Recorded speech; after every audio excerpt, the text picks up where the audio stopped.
이 포럼은 시흥시가 주최하고 한국평생교육총연합회가 주관하는 포럼입니다.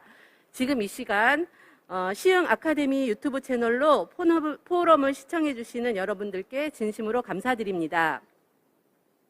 포럼 순서를 안내해 드리겠습니다. 평생학습 거버넌스, 현실과 가능성이라는 주제로 1부는 평생학습 체계 구축, 시민에게 왜 필요한가? 라는 기조 강연으로 시작합니다. 이어 행정적 지원체계 구축 전략, 읍면동 평생학습 센터의 기능과 역할, 시민 참여와 주도에 의한 학습 마을의 가능성, 이렇게 3개 주제로 발표한 후에 2부에서 3분의 평생교육 전문가를 모시고 평생학습 체계, 제도, 마을에 대해 질문하고 답하는 종합토론장으로 열겠습니다. 그리고 마지막으로 기조강연자, 발제자, 토론자의 종합정리로 마무리될 예정입니다. 이제 홍숙희 제주평생교육 장학진흥원 전략사업부부장님을 모시고 평생학습 체계 구축, 시민에게 왜 필요한가? 라는 주제로 강연을 듣겠습니다. 네, 안녕하세요. 이렇게 또 비대면으로 또 만나 뵙게 되는데요. 오늘 시흥시의 평생학습 축제 시작하는 자리에 함께 하게 돼서 영광이고 감사합니다. 오늘 굉장히 중요한 주제를 지금 우리가 논하고 있는 것 같습니다. 그동안 시흥시가 전국적 차원에서 굉장히 주요한 또 새로운 모델을 많이 만들어 왔는데요. 그동안의 성과들을 바탕으로 지금 평생학습 거버넌스에 대한 현실과 가능성을 모색하는 오늘 이 자리가 또한 거대한 전환이라는 주제와 같은 맥락이 되지 않을까라는 생각이 듭니다. 그러면서 고민을 좀 했던 얘기들을 오늘 함께 나눠보도록 하겠습니다.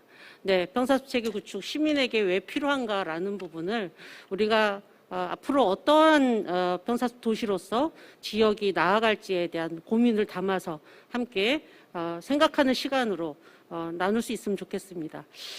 예, 그래서 제가 몇 가지 질문을 좀 시작을 좀 해봤습니다. 우리에게 평생학습 환경이 도대체 어떻게 주어지고 있는지, 그리고 범위와 그리고 대상, 그리고 어떻게 방법을 추구할 건지, 그리고 왜 평생학습 체계 구축일까라는 질문을 좀 함께 해봤습니다. 그래서 뭘 해야 될지에 대한 그 고민의 시작이 되면 좋겠다라는 마음을 좀 담아봤습니다. 그래서 새로운 삶의 의지의 등장이 어떻게 해서 이루어지는지를 간단히 보고요. 평생학습 체제 구축의 방향, 시민을 위한 방향은 어떻게 가야 될지, 그리고 과제에 대한 이야기를 중심으로 제가 준비를 했는데요. 이후에 지금 주제 발표하시는 각각의 내용과 함께 같이 방향을 좀 검토하면 좋을 것 같습니다. 네, 짧은 시간이지만 좀 큰 틀거리 안에서 좀 보시면 어떨까 하는 생각이 드는데요.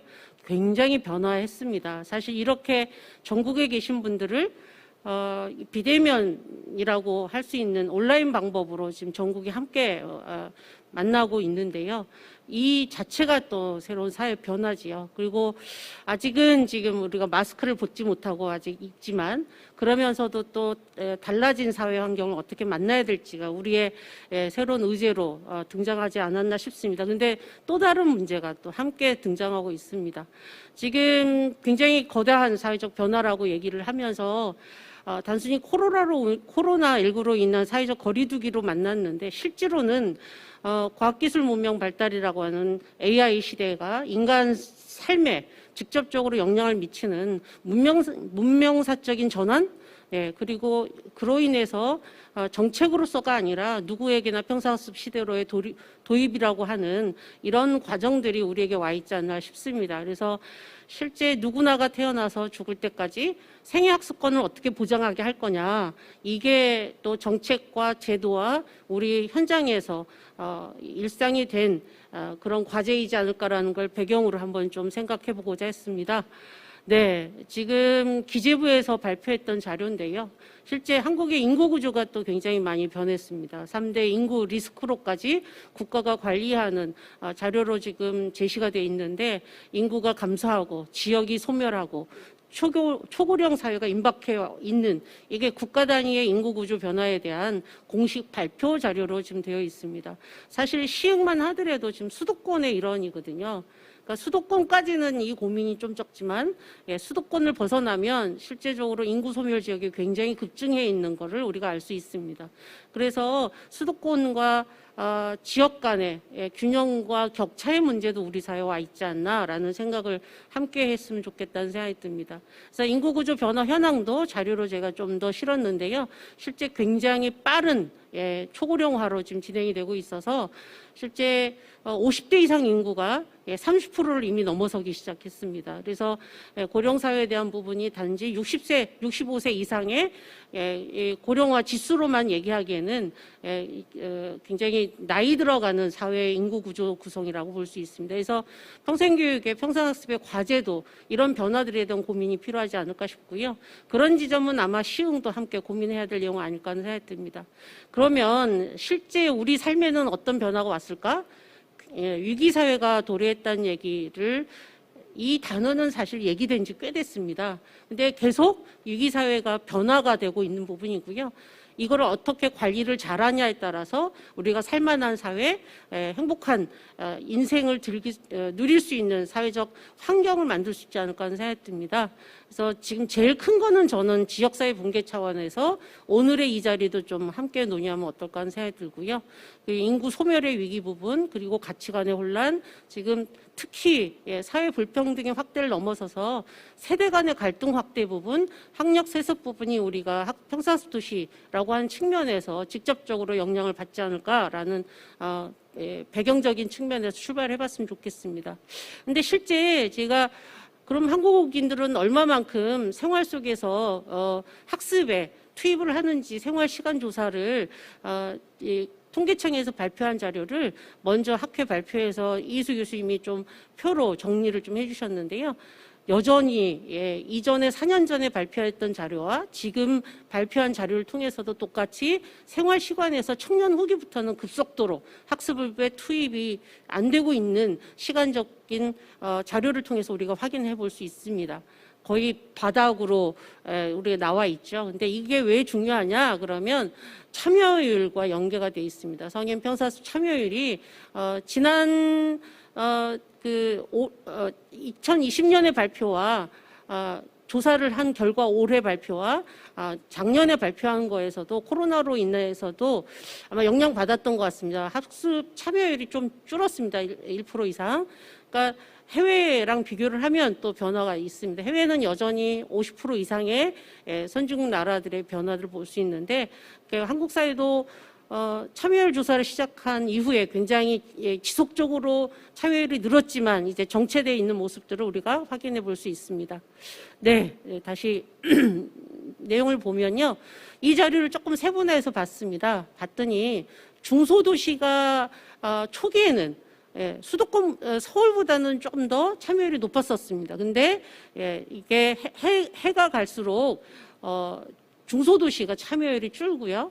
그리고 대도시는 지금 참여율이 늘어나는 역전의 현상들을 통해서 우리가 중소도시에서의 참여율에 대한 특성을 한번 돌아볼 필요가 있지 않을까 하는 생각이 듭니다.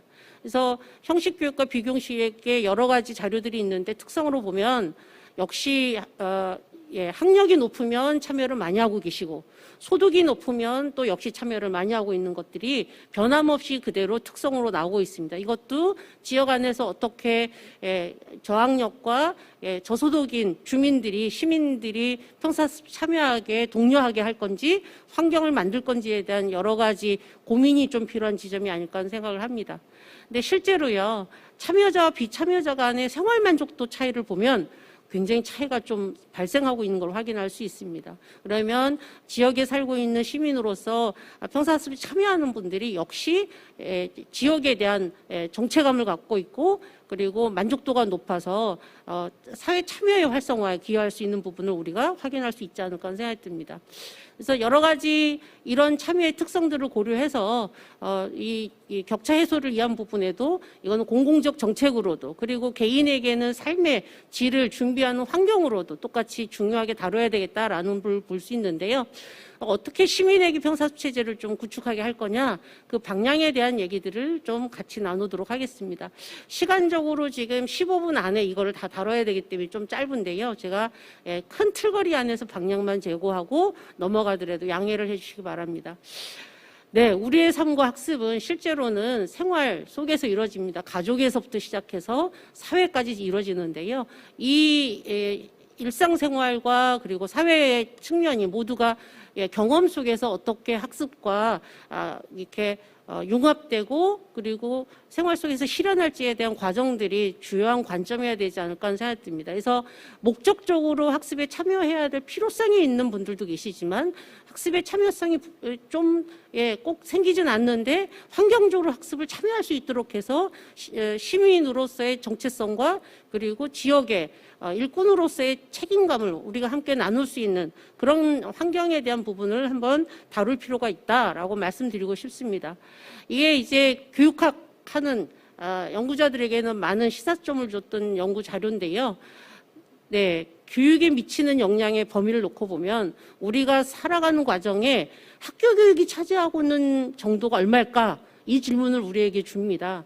근데 실제로는 우리 사회에서의 교육은 학교에 다니고 있는 교육이 모두인 걸로 인식하고 있는 거죠. 근데 학교에 다니고 있는 연령대와 범위는 좁은데 학교 외의 대부분의 생활과 사회 속에서 경험하게 되는 수많은 이 현상 속에서의 학습은 훨씬 더 전 생애를 통해서 내가 죽을 때까지 영향을 미치고 있는 부분을 전제로 우리가 좀 생각을 함께 해봤으면 어떨까 하는 생각이 듭니다. 이게 거대한 전환의 가장 출발점이 됐으면 좋겠다는 생각이 들고요. 그래서 지역사회에서 결정될 수 있는 모든 영역들이 지역사회에 살고 있는 곳에서 구체화되고 그게 곧 개인과 공동체의 삶의 실천의 연장이 될 수 있도록 하는 방향성의 길 전제하고 얘기를 할 수 있으면 좋겠습니다. 그래서 우리가 갖고 있는 지역사회 환경에서 시작하는 게 중요할 텐데요. 네, 시흥은 시흥시가 갖고 있는 평사숲 도시로서 그동안 준비하고 진행되어 있던 환경과 특성들을 고려하고 가져가는 게 필요할 것 같습니다.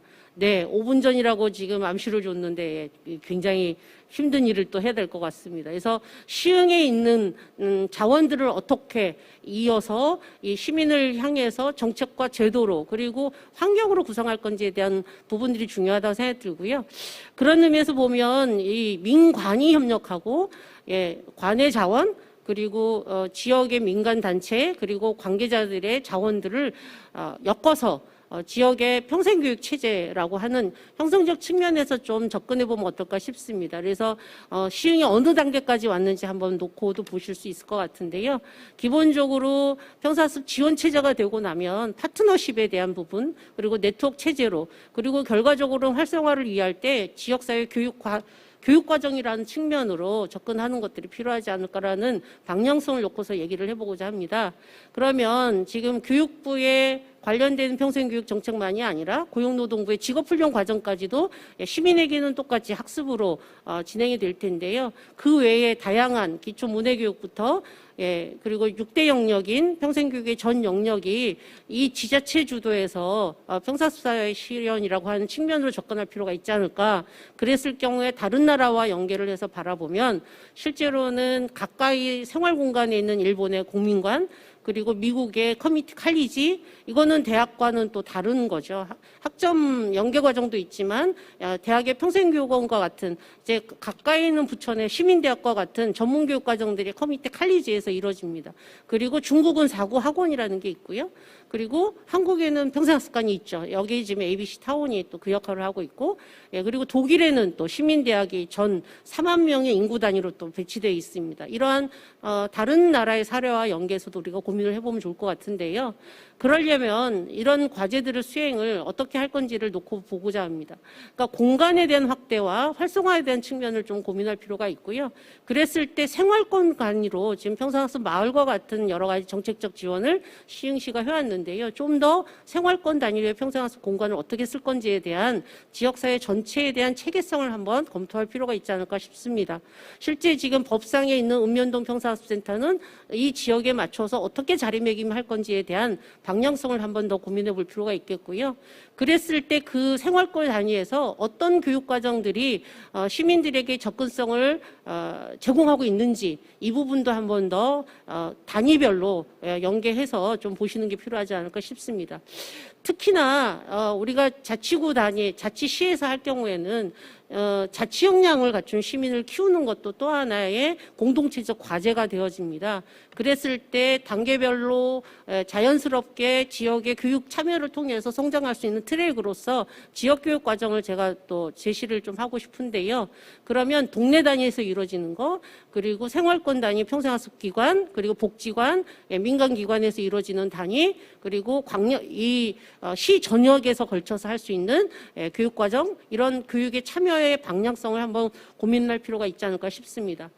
네, 그러려면 민간 거버넌스라고 하는 측면에서는 실제로 그 역할, 그리고 내용, 관련된 부분의 기관 간 그리고 참여자 간의 그리고 관계자들의 전문성 단위로 역할 분담 체계도 고민을 좀 할 필요가 있지 않을까 하는 생각이 좀 듭니다. 역할 분담 체제에 대한 부분들을 일단 제시를 좀 했습니다.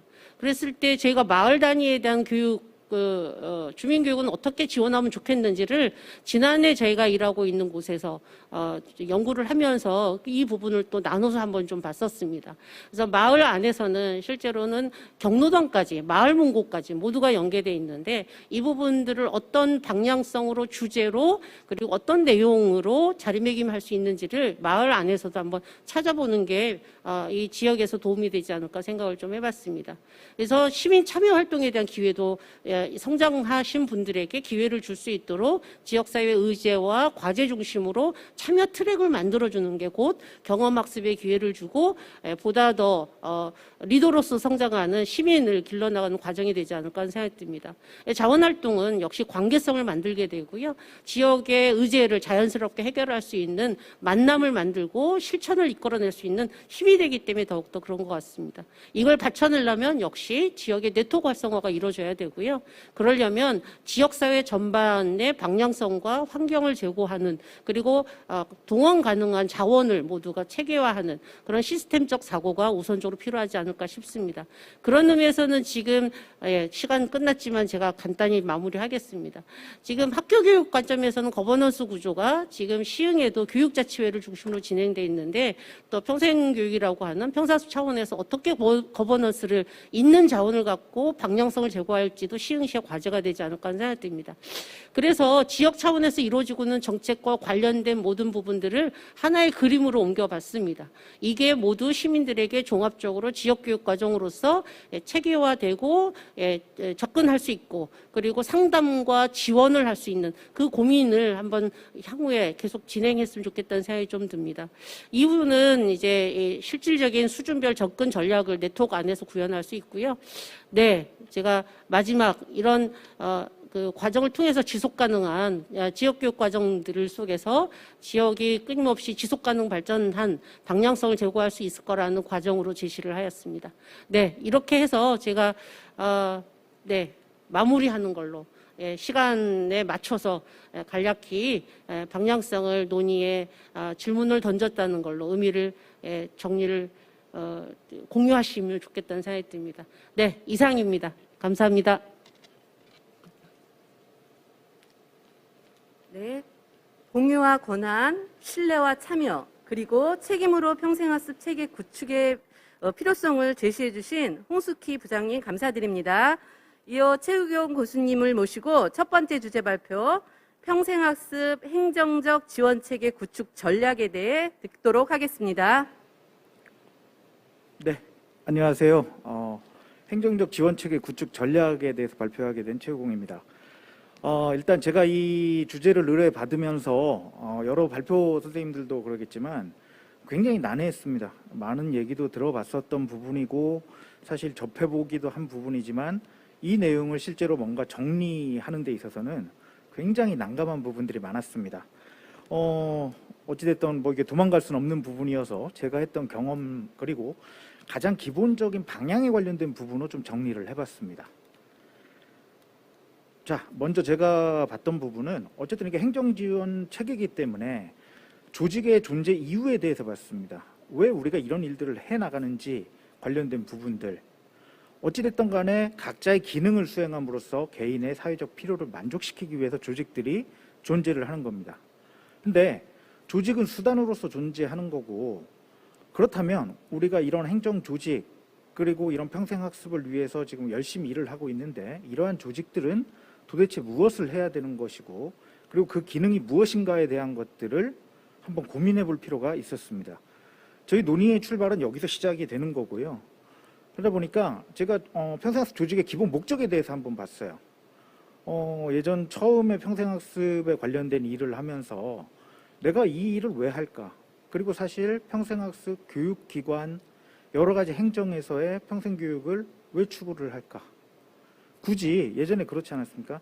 학교를 다닐 때 나름대로 나는 사회에서 한 몫을 하기 위해서 여러 가지 대학도 가고 대학원도 가고 이런 부분들이 있었는데 사회에 나와서까지도 실제로 공부를 해야 된다라는 부담감이 있었는데 평생학습 조직 나름대로 행정에서도 시민들을 위해서 계속 교육을 해야 된다라는 부분은 어떻게 보면 굉장히 처음에는 아이러니했었던 부분들이 있습니다.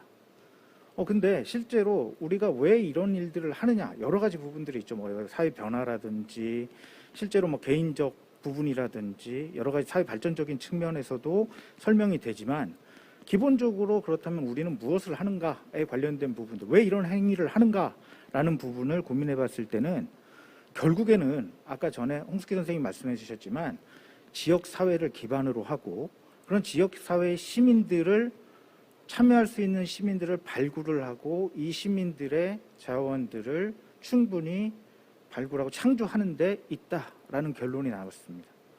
결국에는 지역사회 시민을 발굴하고 창조하는 데 가장 큰 목적을 둬야 된다라는 부분이었고요. 이런 평생학습 조직의 목적 달성을 위해서 그럼 우리 무엇을 해야 되는가에 관련된 부분들을 고민해 봤습니다.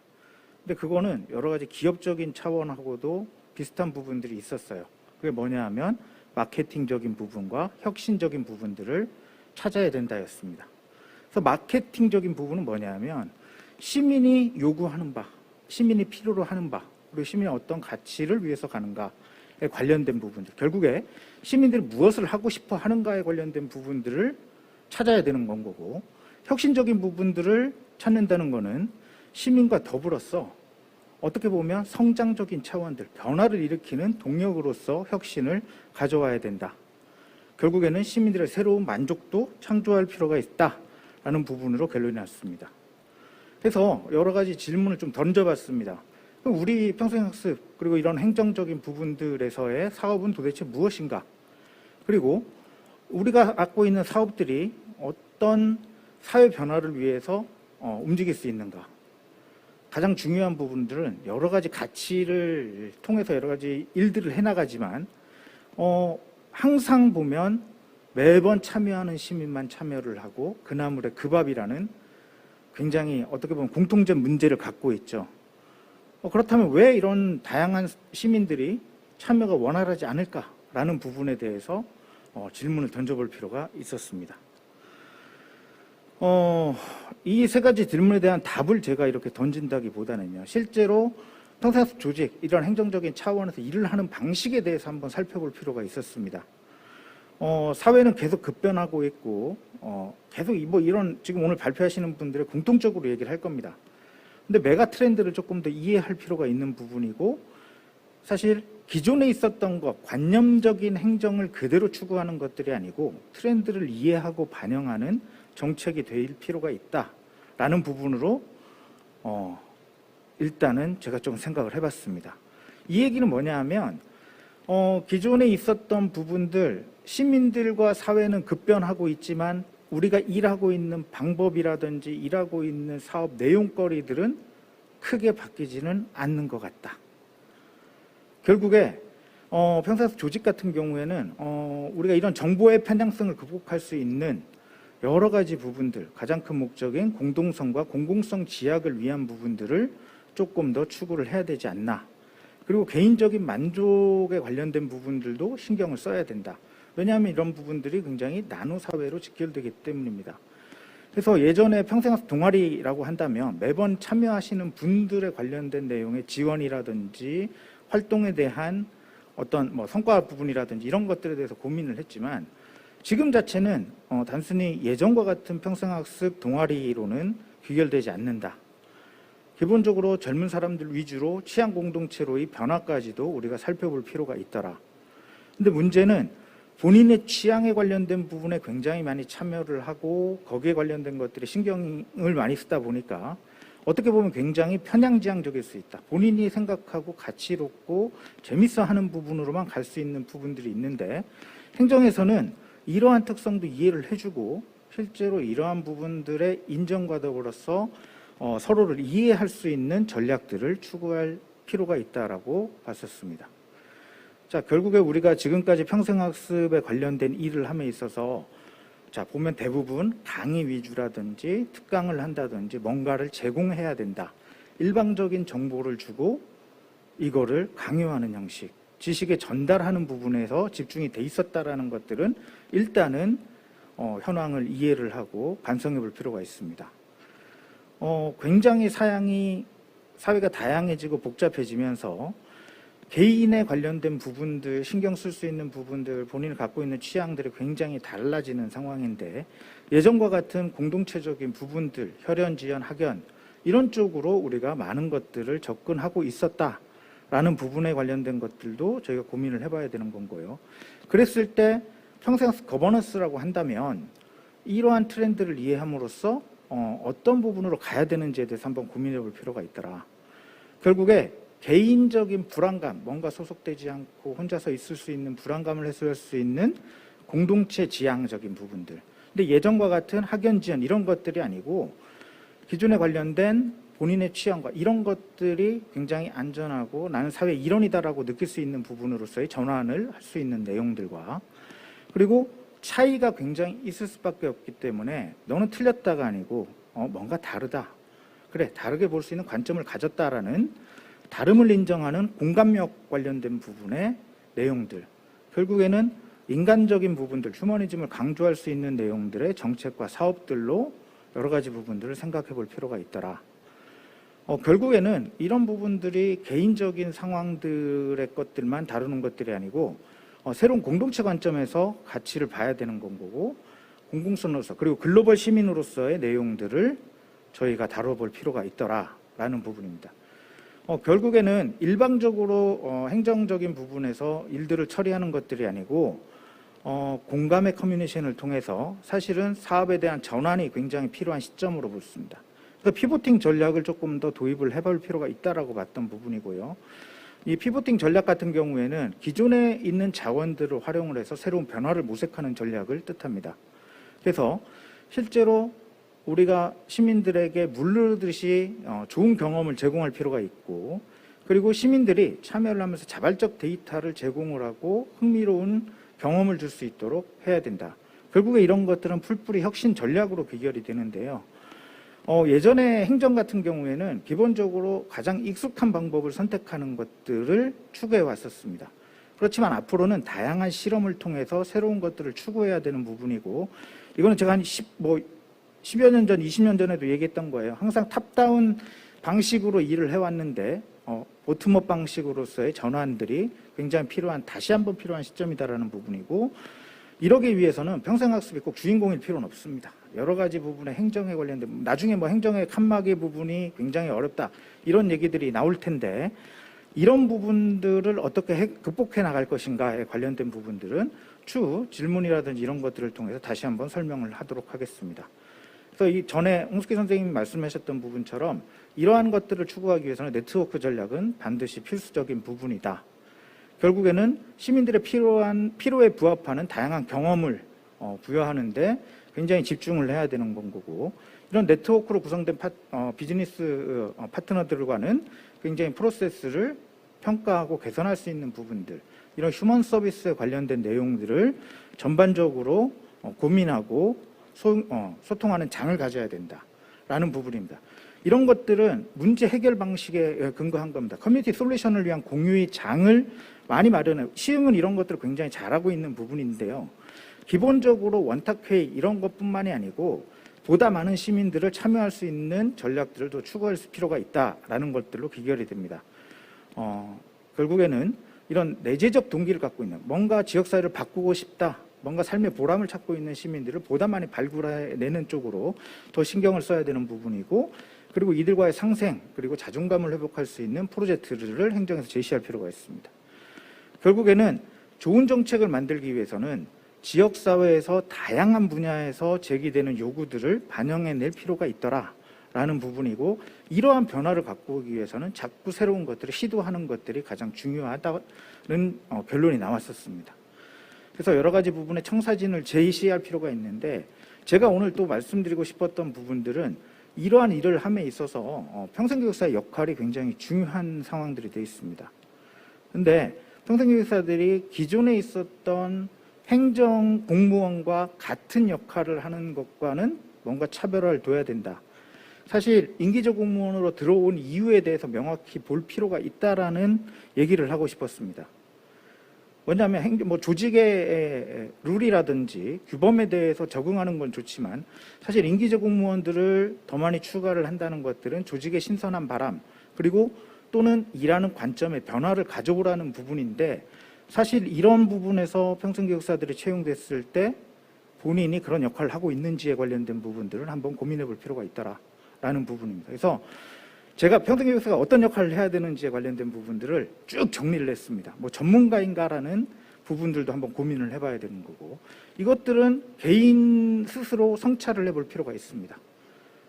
그래서 질문에 관련된 부분들, 본인이 왜 이런 것들을 하고 있는지에 관련된 부분들, 그리고 실제로 내가 지역의 가치의 변화를 유도하고 있는가라는 부분들인가, 그리고 실제로 굉장히 빠른 변화에 내가 잘 대응을 하고 있는가, 그리고 혁신과 기업가 정신을 내가 얼마만큼 소명의식을 갖고 추구하고 있는가, 그리고 우리가 배웠던, 그리고 평생사회의 목적과 내가 하는 일들이 얼마만큼 잘 부합하는가, 그리고 본인이 진짜로 평생학습자인가에 관련된 부분까지,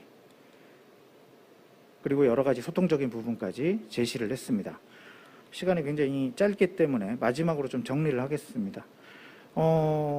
실제로 평생학습 거버넌스는 제가 보기에는 시민을 위한 적절한 대응책을 제시하는 데 가장 신경을 써야 되는 부분이고요. 그리고 우리가 제공하는 사업과 서비스들이 시민에게 무엇을 의미하는지에 관련된 부분들을 설명할 수 있어야 되고, 그리고 그러기 위해서는 시민들과의 정기적이고 체계적인 소통 체계가 필요하더라. 결국에 지속적 접촉과 고민들이 필요하더라. 그리고 시민중심 행정문화를 위한 체계적인 부분들을 다시 한번 고민해야 되는 상황들, 그리고 이런 것들은 실제로 네트워크 중심으로 이루어져야 된다는 것으로 비교를 했습니다. 시간이 짧아서 굉장히 좀 아쉽긴 한데요. 나중에 질문 시간들도 있고 원고도 있기 때문에 이런 것들로 다시 한번 설명이 되었으면 좋겠습니다. 네, 감사합니다. 네, 시민을 위한 행정적 지원 체계를 구축하는 전략에 대해서, 그 필요성에 대해서 발표를 해주신 최우근 교수님 감사드립니다. 이어서 두 번째 주제 발표 이소연 교수님을 모시고 읍면동 평생학습센터의 기능과 역할에 대해 듣도록 하겠습니다. 네, 안녕하세요. 읍면동 평생학습센터의 기능과 역할에 관련돼서 오늘 함께 이야기를 나누게 될 이소연입니다. 앞에 최우공 선생님 또 홍숙기 선생님의 이야기를 많이 들으셨겠지만, 이 거버넌스 체계라는 이 어려운 주제를, 특히 저는 이 거버넌스의 주체자이면서 당사자들이 만나는 생활의 장인 읍면동 평생학습센터를 중심으로 하는 역할과 기능에 대해서 여러분과 함께 이야기를 나눠보도록 하겠습니다. 그리고 특히 그간의 많은 지역의 현장들이 평생교육계에서 주민자치와 평생학습을 동단위에서 연계하고 함께 이것을 지역화하는 문제에 대해서는 저는 진일보하는 노력들을 많이 하고 있다라고 생각이 들고요.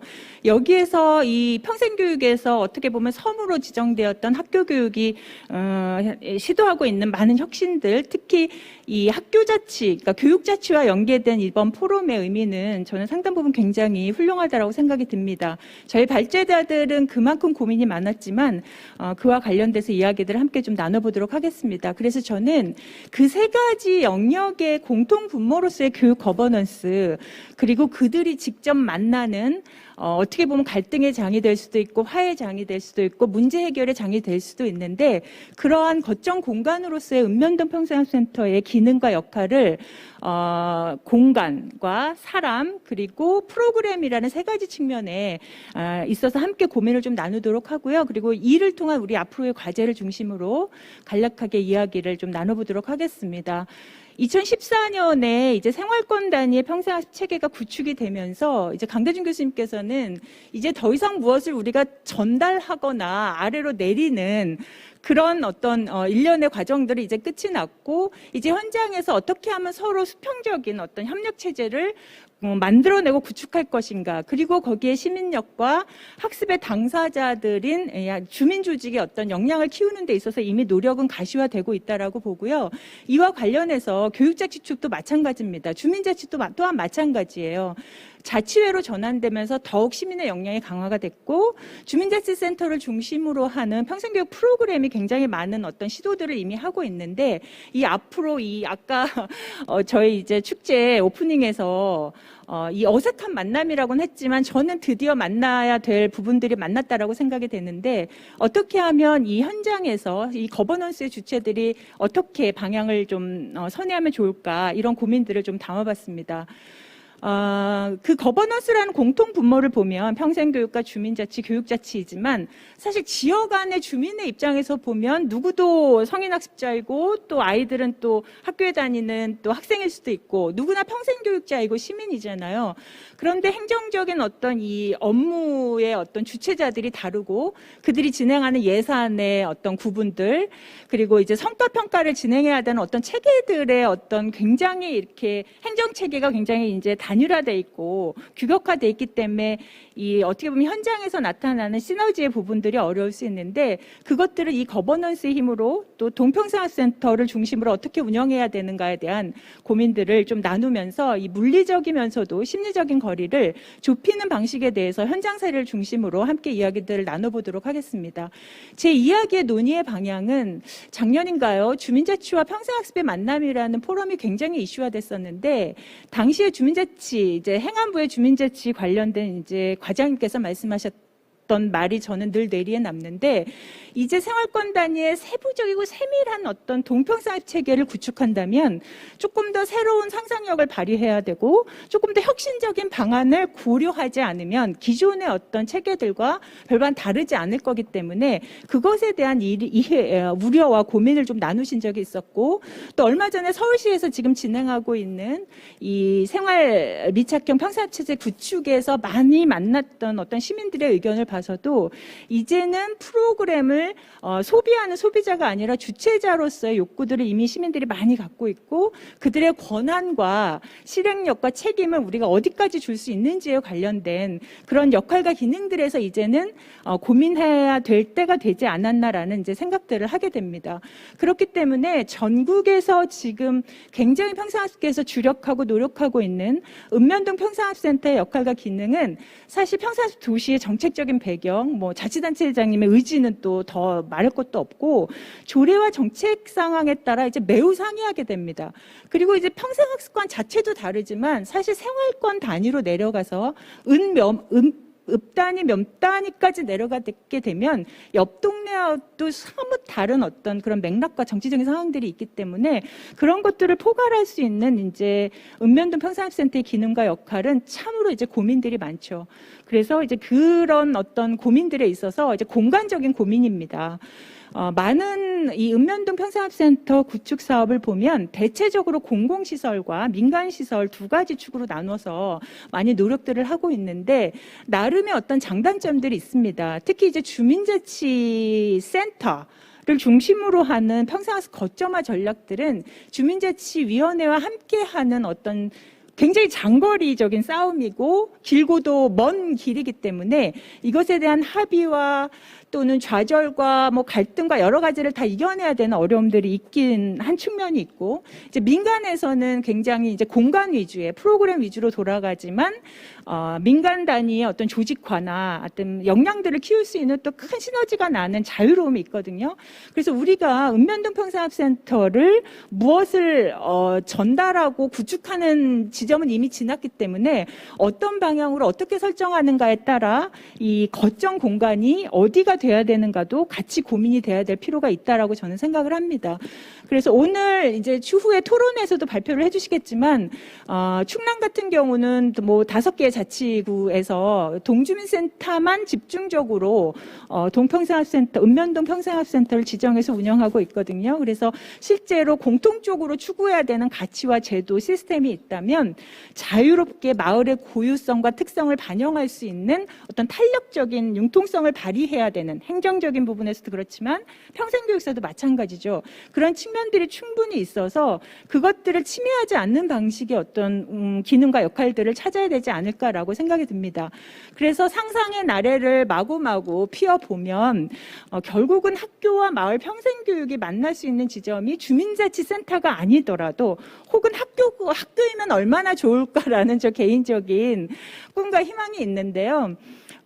여러 가지 뭐 제한된 요인들이 많기도 하겠지만 또 화성시의 경우나 또 서울시의 모두학교 같은 경우는 이제 지역과 마을과 학교가 모두 만날 수 있는 거점 공간으로서 이제 혁신적인 사례로 운영이 되고 있는데 이 혁신적인 사례를 주도한 화성시 이음터 박형구 센터장님은 이제 우리가 학습의 공간을 바라보는 우리의 안목과 생각을 확실하게 바꾸지 않으면 새로운 어떤 공간의 탄생은 없기 때문에 이 당사자들과 또 사업의 주체자, 행정과 민간 시민사회 단체가 공간에 대한 시간이 걸리더라도 함께 고민하는 작업들을 이제는 시작해야 되지 않을까라고 제언을 한 바가 있습니다. 그래서 이제 이 평생학습의 읍면동 평생학센터의 이 공간이 교실이 아닌, 프로그램이 끝나고 사람들이 책상 정리하고 나가는 교실이 아닌 사랑과 학습과 실천이 만나서 어우러질 수 있는 어떤 뭐 사랑방의 역할이 될 수도 있겠고 실천의 장이 될 수도 있는데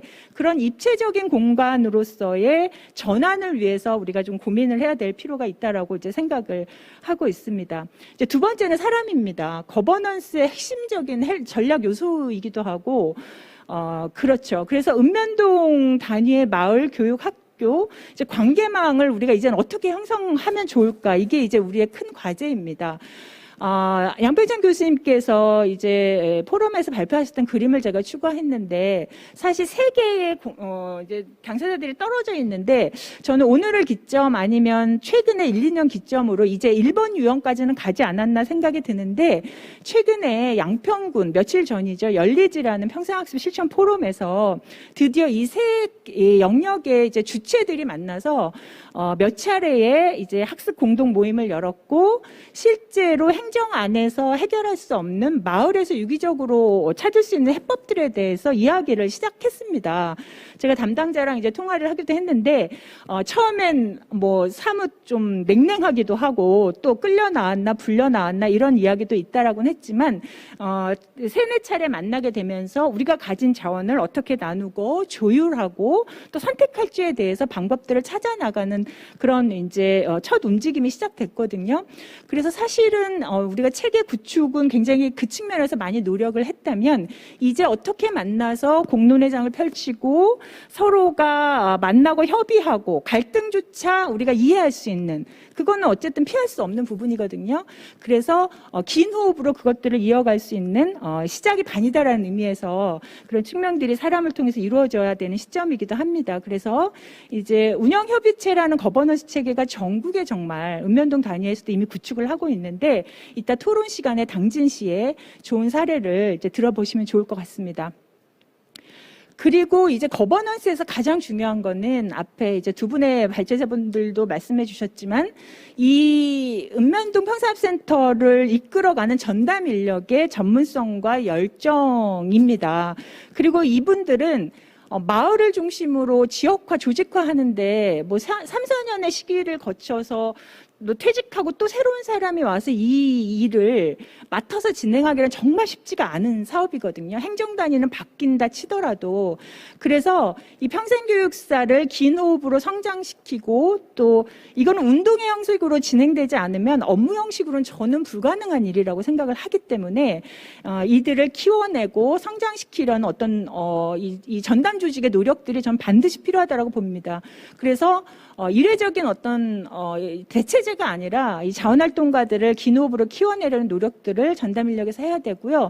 이것에 대한 투자를 아끼지 않았으면 좋겠다라는 생각을 이제 하고 있습니다. 그래서 우리 앞으로 평생교육사나 매니저의 역할들은 전문적인 어떤 기획력도 중요하지만 이제 정말 매개자, 코디네이터와 퍼실리테이터의 역할이 앞으로 이 읍면동 평생학센터에서는 더 강화되지 않을까라는 생각을 하고 있습니다. 그리고 마지막으로 프로그램인데요. 이제 이 일방적인 프로그램을 기획하는 일은 사실상 많이 조금 없어졌다라고 생각이 되는데 이 학습 자체가 우리 이거를 전담해서 운영하는 시민 학습자와 또 운영 협의체가 함께 이 일을 해내면서 성장할 수 있는 커뮤니티의 힘을 기르는 과정으로 이해해야 될 필요가 있습니다. 오늘 토론 시간에도 이따 이제 우리 부은희 선생님께서 또 좋은 의견을 주실 예정인데요. 그래서 프로그램을 소비하는 사람이 아니라 교육의 대상에서 주체로 가는 전 과정을 함께 할 수 있는 어떤 프로그램의 기획이 굉장히 저는 현실상 중요하다라고 생각이 됩니다. 민간에서 자생하는 많은 이런 이제 기관 단체들이 있는데 공공 영역에서도 특히 동주민센터에서도 적용할 수 있는 부분들은 저는 상당 부분 많다라고 생각이 들거든요. 시간은 좀 더디더라도 이 혁신적인 사례들을 실패하더라도 계속해서 한번 해보려는 시도들이 저는 현장에서 필요하다고 생각이 됩니다. 시흥시에 너무나 이제 좋은 사례인 마을 공동체 사례도 마찬가지죠. 그래서 학습이 커뮤니티의 힘을 기르고 주민이 거기에 참여하면서 조직화 과정을 통해서 시민 리더십으로 확장되는 어떤 가능성에 대해서는 시흥시가 이미 갖고 있기 때문에 그 부분을 충분히 앞으로 가능하지 않을까라고 보고요. 그리고 지역과제를 학습의 과정으로 전환하기 위해서는 각 부서별로 교육과정을 함께 고민하는 방식이 매우 필요합니다. 그래서 이 교육에 대한 예산도 함께 협의를 하고 교육에 참여하는 강사진부터 커리큘럼까지 이 강사진이 고민할 게 아니라 평생교육사도 고민하지만 이 당사자는 행정전담 조직부터 이 교육과정 전체를 함께 조율하고 공유하고 성과체계도 반드시 100% 형평성이 있지는 않겠지만 고루고루 나눠 가질 수 있는 방식들이 존재한다라고 보거든요. 그래서 그런 방식으로 이제 연계 협업하는 교육 프로그램의 기획이 행정단위에서 같이 이루어져야 된다라고 봅니다.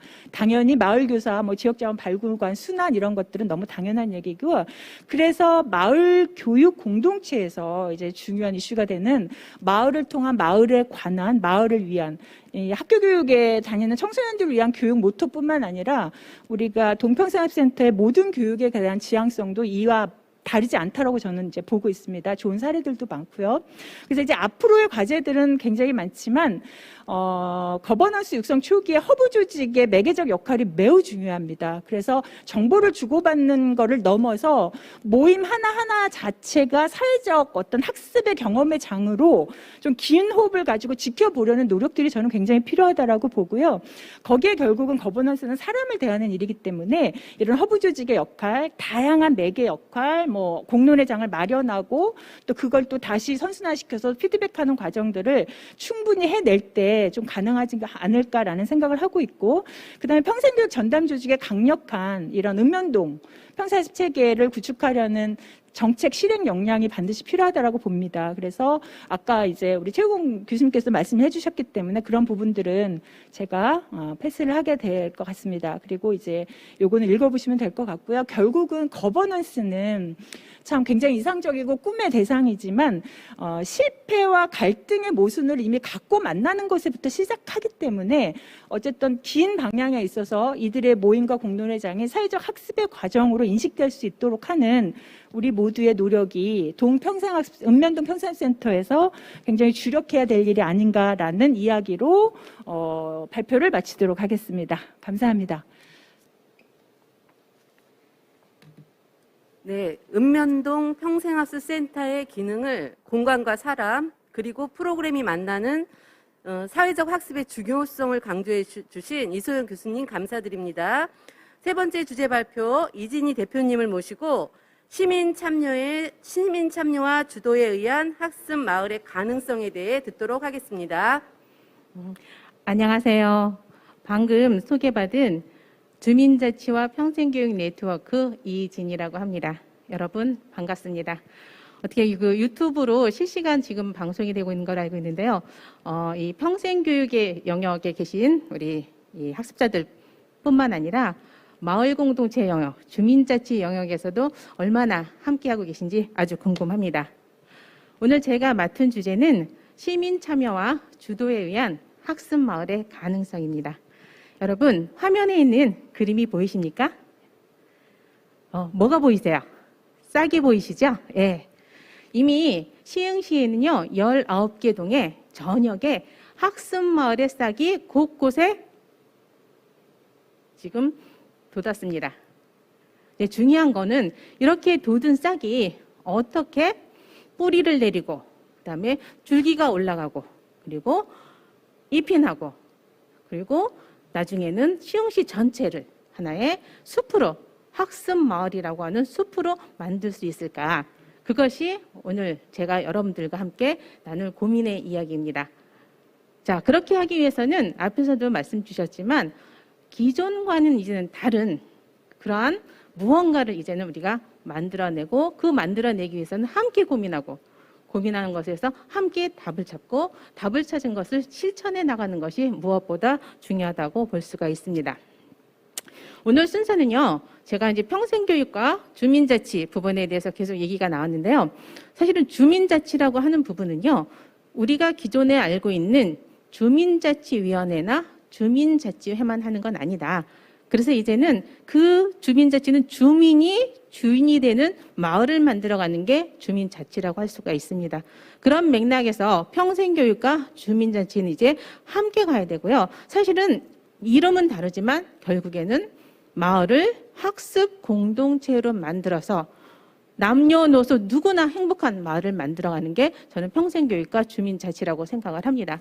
그런 맥락 속에서 주민자치, 주민조직, 지역사회에서 활동하고 있는 주민조직들을요, 그게 마을 공동체 맥락과 주민자치회, 주민자치위원회라고 하는 맥락 속에서 살펴보면서 그런 조직들이 어떻게 평생교육들하고 맞물려져 있는지 결국은 우리가 함께 잘 가기 위해서는 톱니바퀴처럼 아주 끈끈한 그 맞물림이 굉장히 중요한데 그 맞물림에 대해서 지금 현재 상황을 좀 간략하게 짚어보고요. 그리고 이제 마지막에 이미 학습 마을의 가능성은 싹은 튀었다. 그렇다고 하면 그 싹이 뿌리 내리기 위한 방안은 무엇일까를 여러분들하고 고민을 나누려고 합니다.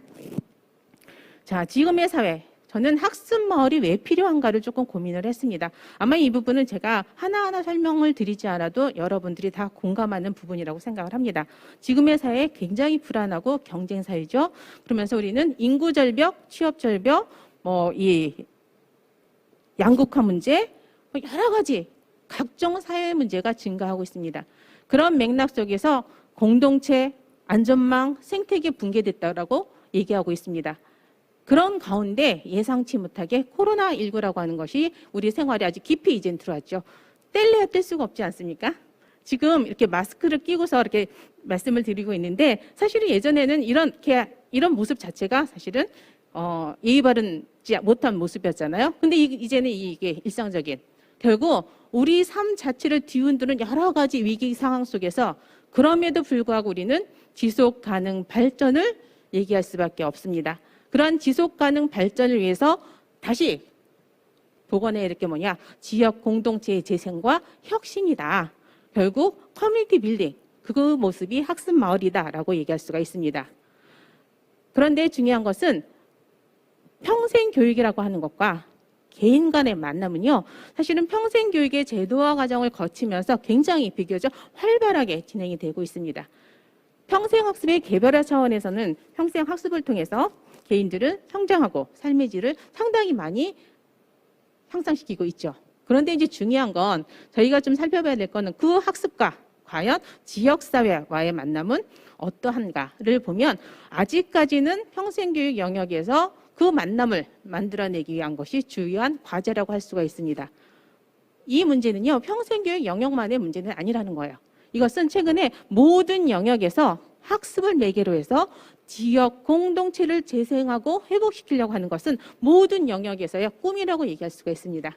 저는요, 꿈을 꾸면 이루어진다라고 믿고 있습니다. 그래서 이 자리에서는 좀 가능성을 좀 꿈꾸자, 그리고 그것을 확실하게 한번 만들어내자라고 하는 것을 우리가 합의를 했으면 좋겠다, 이런 생각을 해봅니다. 지역사회 안에는요, 굉장히 다양한 지역 공동체 조직들이 있고요. 중요한 것은 그들은 다 각자 너무나 열심히 활동하고 있습니다. 자기의 목소리를 내면서. 그리고 굉장히 많이 성장하고 있습니다. 근데 문제는 각자 성장하고 각자 있다는 거죠.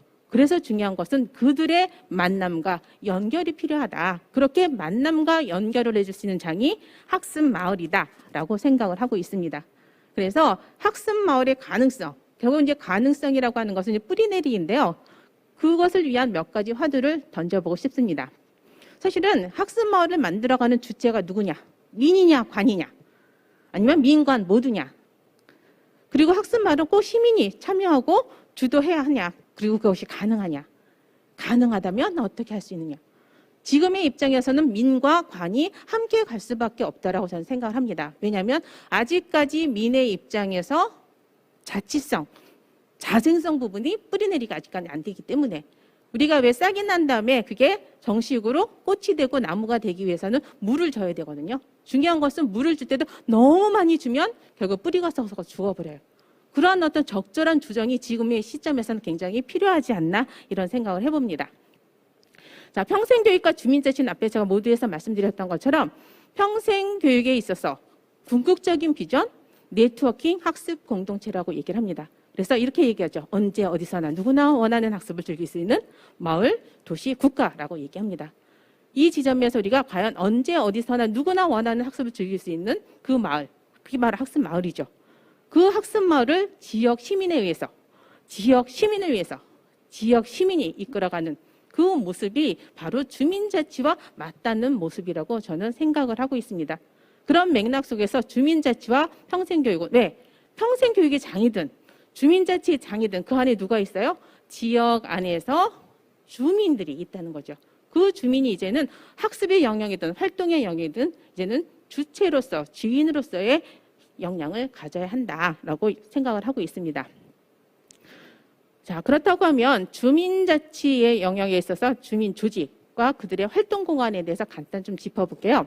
저는 주민자치의 조직을요, 실천 공동체라고 얘기를 하고 있고요. 이런 실천 공동체를 크게 지역 공동체 조직이라고 보고 있습니다. 이 지역 공동체 조직이 바로 학습 마을의 토대라고 얘기를 할 수가 있고요. 앞에서 말씀드렸던 것처럼 시흥시에는 굉장히 많은 실천 공동체들이 있습니다. 학습 동아리, 평생학습 마을 공동체, 주민자치위원회, 주민자치회, 마을 공동체, 마을교육자치회 등이 있습니다. 자, 이들을 일단 만나게 하는 게 중요하다라고 보면서요. 마을 공동체 개념에 있어서 우리는 학습을 통한 마을 공동체, 보통 이 영역은 평생교육 영역에서 육성되는 마을 공동체의 모습이라고 한다고 하면 일반 우리가 주민자치 영역에서 활동 중심으로 이루어지는 마을 공동체가 있습니다. 그래서 학습 중심으로 한 마을 공동체와 활동 중심의 일단 마을 공동체, 그리고 또 우리가 알고 있는 이제 주민자치위원회, 주민자치회. 사실은 이 모든 활동들이 뭐냐면 결국은 학습 마을의 토대가 되는 결국 활동을 통한 학습들을 하고 있다. 그러니까 출발이 평생 교육이라고 하는 프로그램을 통해 가지고 인식이 변화돼서 실천의 장으로 가는 경우도 학습이지만 반대로 활동을 통해서 성장해서 성장된 것을 통해서 학습하는 것도 또 하나의 학습의 형태라는 거죠. 근데 마을 공동체나 아니면은 주민자치회장에서는 그런 활동이 학습이라고 하는 인식이 없다는 겁니다. 그 인식을 일단은 끌어낼 필요가 좀 전환할 필요가 있다라고 말씀드리면서요. 주민자치센터 얘기는 굉장히 많이 나왔습니다. 그래서 주민자치센터 부분은 제가 가능성에 대한 얘기를 하면서 조금 더 이렇게 보완을 하도록 하겠습니다.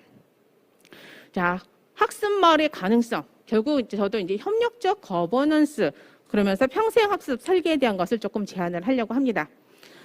이미 학습 마을 우리 마을 안에는 다양한 지역 공동체 조직들이 있고요. 그 지역 공동체 조직들이 현재 마을에서 참여하면서 각자의 목소리를 내면서 다양한 활동들을 하고 있고 그 활동 자체가 뭐다? 학습이다라고 일단 인식의 전환의 틀이 필요하다라고 말씀을 드리면서요. 이제는 어떤 한 개인의 어떤 누구의 힘만으로 바꿀 수 있는 저기는 아니다. 따라서 전략적 로드맵이 필요하다라고 하는 부분을 제안드리고 싶습니다. 자, 첫 번째, 기관을 잇기 위한 협력적 거버넌스 관련해서요. 우리는 거버넌스 하면요, 항상 민과 관의 거버넌스만 얘기를 합니다. 근데 중요한 거는 제가 이제 현장에서 일을 하다가 보니까 민관의 거버넌스 굉장히 중요합니다. 그런데 실질적으로 거버넌스가 이루어지는 핵심적인 장은 관과 관의 거버넌스라고 저는 생각을 하게 됐습니다. 왜냐하면 지금 우리 학습마을과 관련된 지역 공동체, 시흥시의 지역 공동체 조직들의 관련된 부서를 보면요. 3개 부서거든요. 주민자치과, 교육지원과, 평생학습과. 3개 부서에서 어떻게 보면 이름은 다르지만 같은 활동들을 하고 있는 거예요.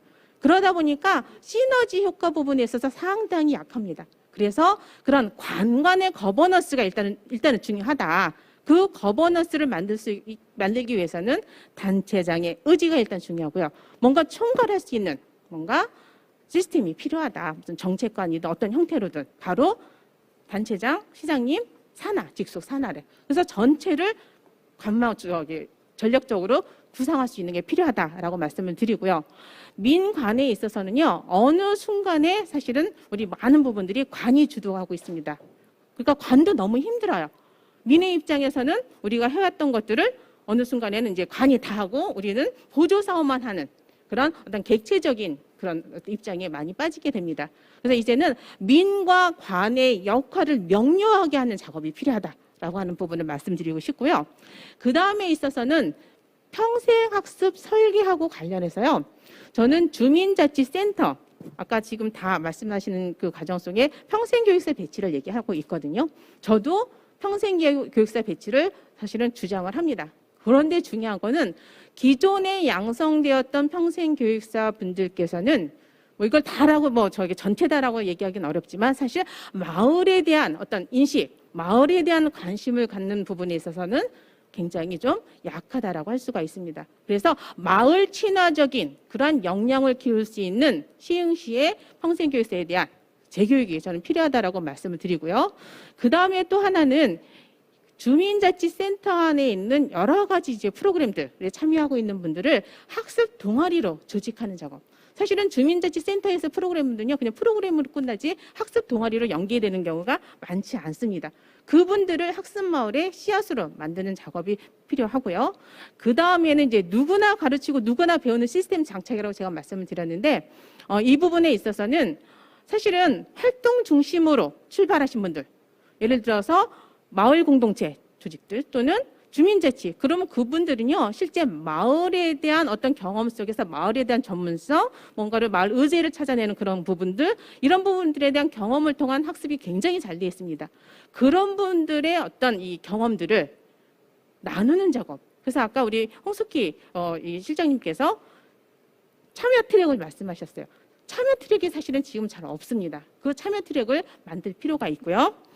그 다음에 이 주민자치 교육 시스템 부분에 있어서요. 사실은 주민자치 영역과 평생교육 영역이 연계해서 이 시스템을 만들 필요가 있습니다. 자, 이 지점에서요. 이 주민자치 역량이 과연 뭐냐? 사실 그 역량에 대한 연구는 제가 연구를 하면서 다 찾아봤지만 사실은 없습니다. 그냥 무조건 주민자치 역량이야. 그래서 그 부분에 대한 연구가 필요하다라고 말씀을 드립니다. 자, 마지막으로요. 이제 우리는요. 지역 공동체로서의 학습마을의 어떤 싹은 우리가 갖고 있다. 자, 이제 그 싹을 한번 함께 모두어서 함께 키워보자라는 말씀을 드리면서 마무리를 하도록 하겠습니다. 감사합니다. 네, 시민이 참여하고 주도하면서 남녀노소 모두가 행복한 학습 마을을 이루는 꿈을 말씀해 주셨습니다. 발표해 주신 이진희 대표님 감사드립니다. 이상 일부 순서인 기조 강연과 주제 발표를 모두 마쳤습니다. 발표해 주신 홍숙희 부장님, 최유근 교수님, 이소영 교수님, 이진희 대표님 다시 한번 감사드립니다.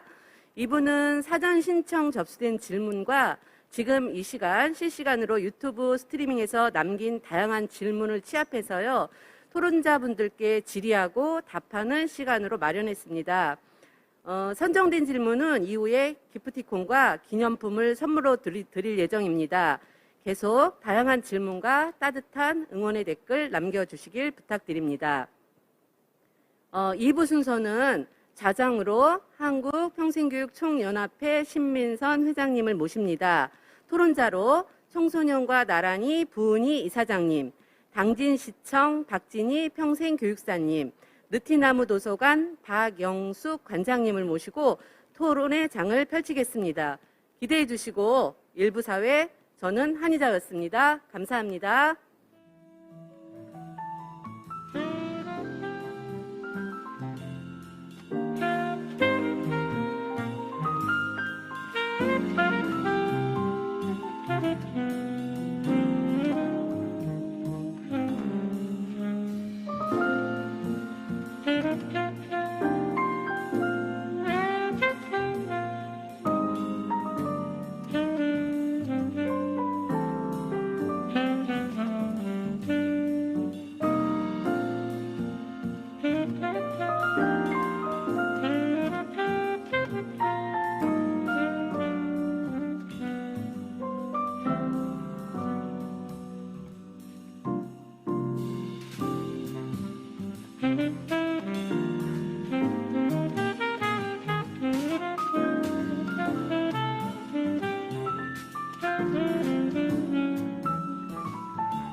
네, 안녕하세요. 2부 종합토론 좌장을 맡은 한국평생교육총연합회 신민선입니다.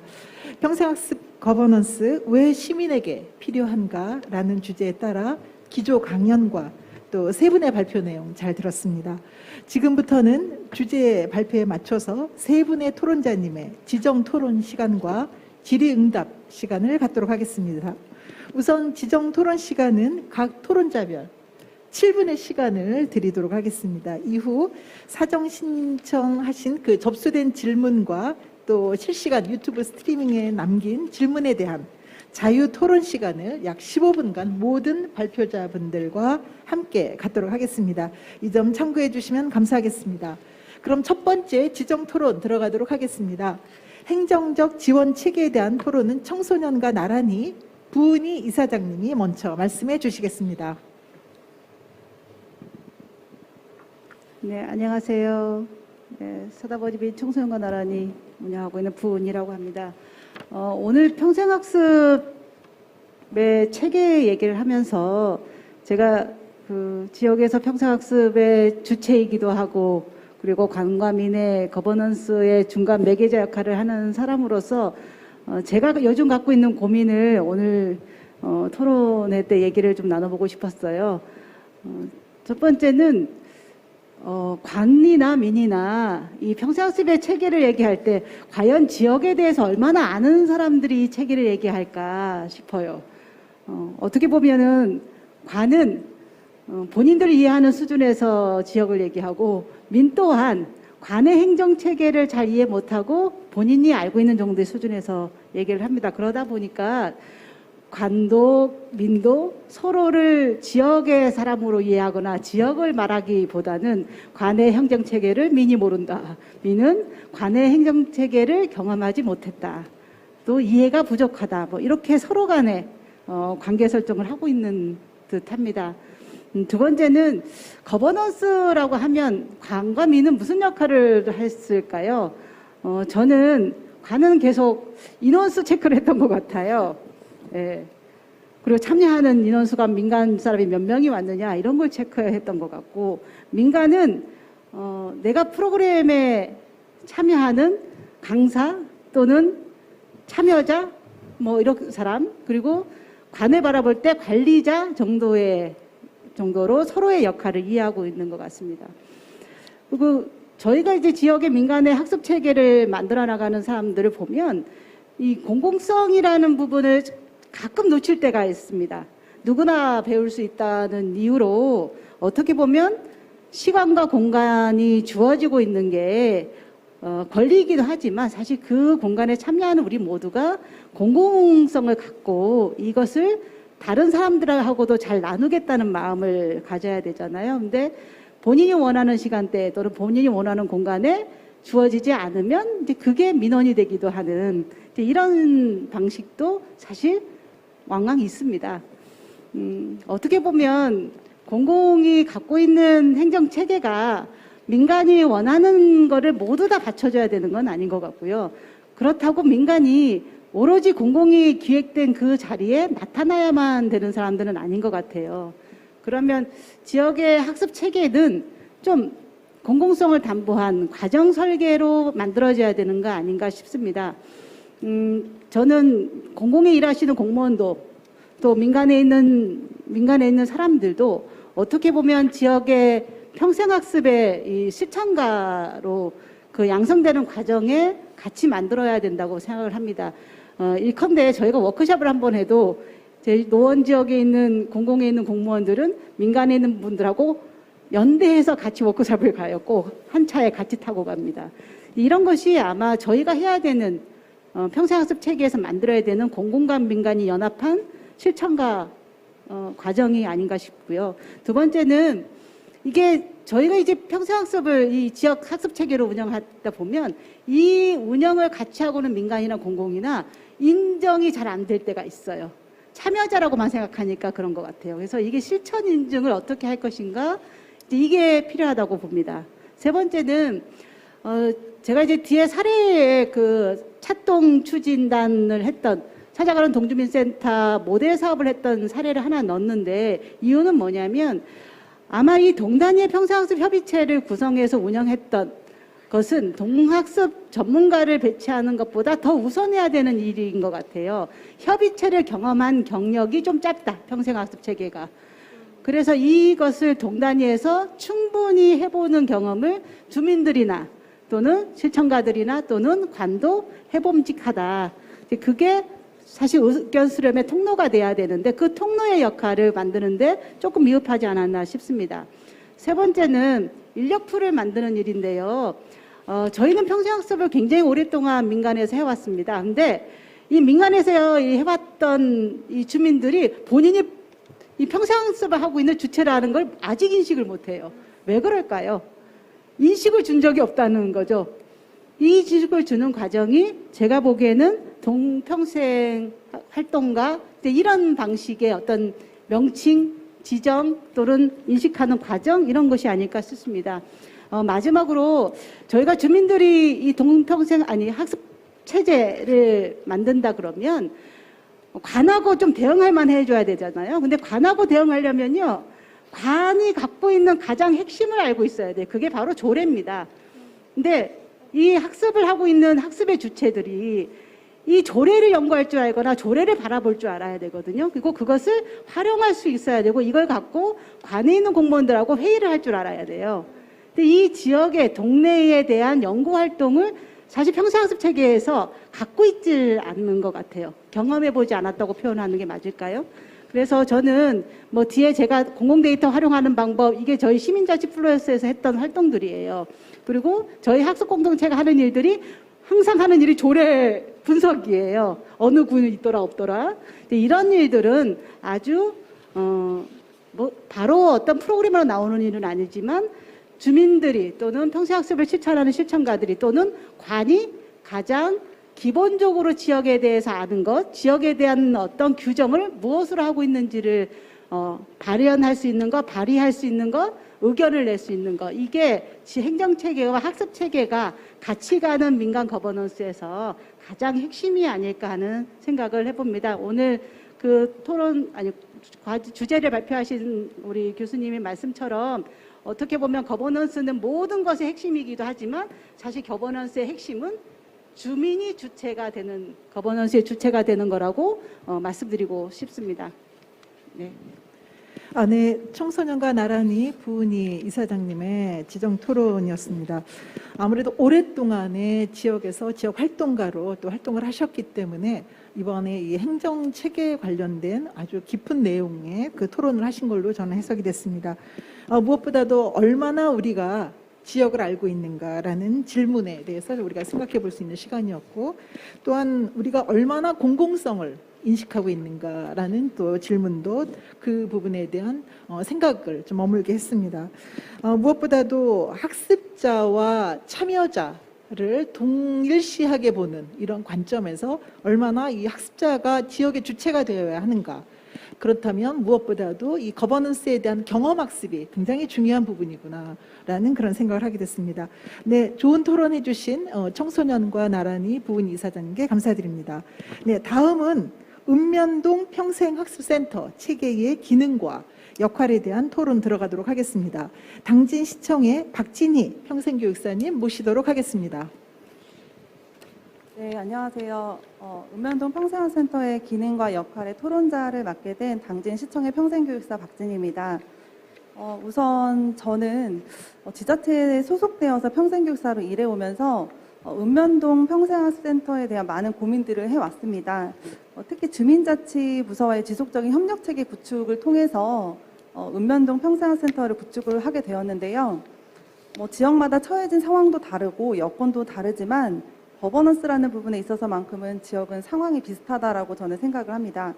지자체에서 중점으로 두고 있는 평생학습 방향에 대한 것들이 여러 가지가 있지만 행정의 체계는 어느 지자체나 다르지 않다라고 보거든요. 그렇다 보니까 지자체마다 읍면동의 평생학습센터의 기능과 역할에 대한 그런 고민이 같다라고 저는 생각을 하고 있습니다. 지자체마다 읍면동 평생학센터를 추진하게 되는 배경은 여러 가지가 있을 거라고 생각이 드는데요. 제가 소속된 당진시의 사례를 비춰서 가능성을 함께 고민하면 좋겠습니다.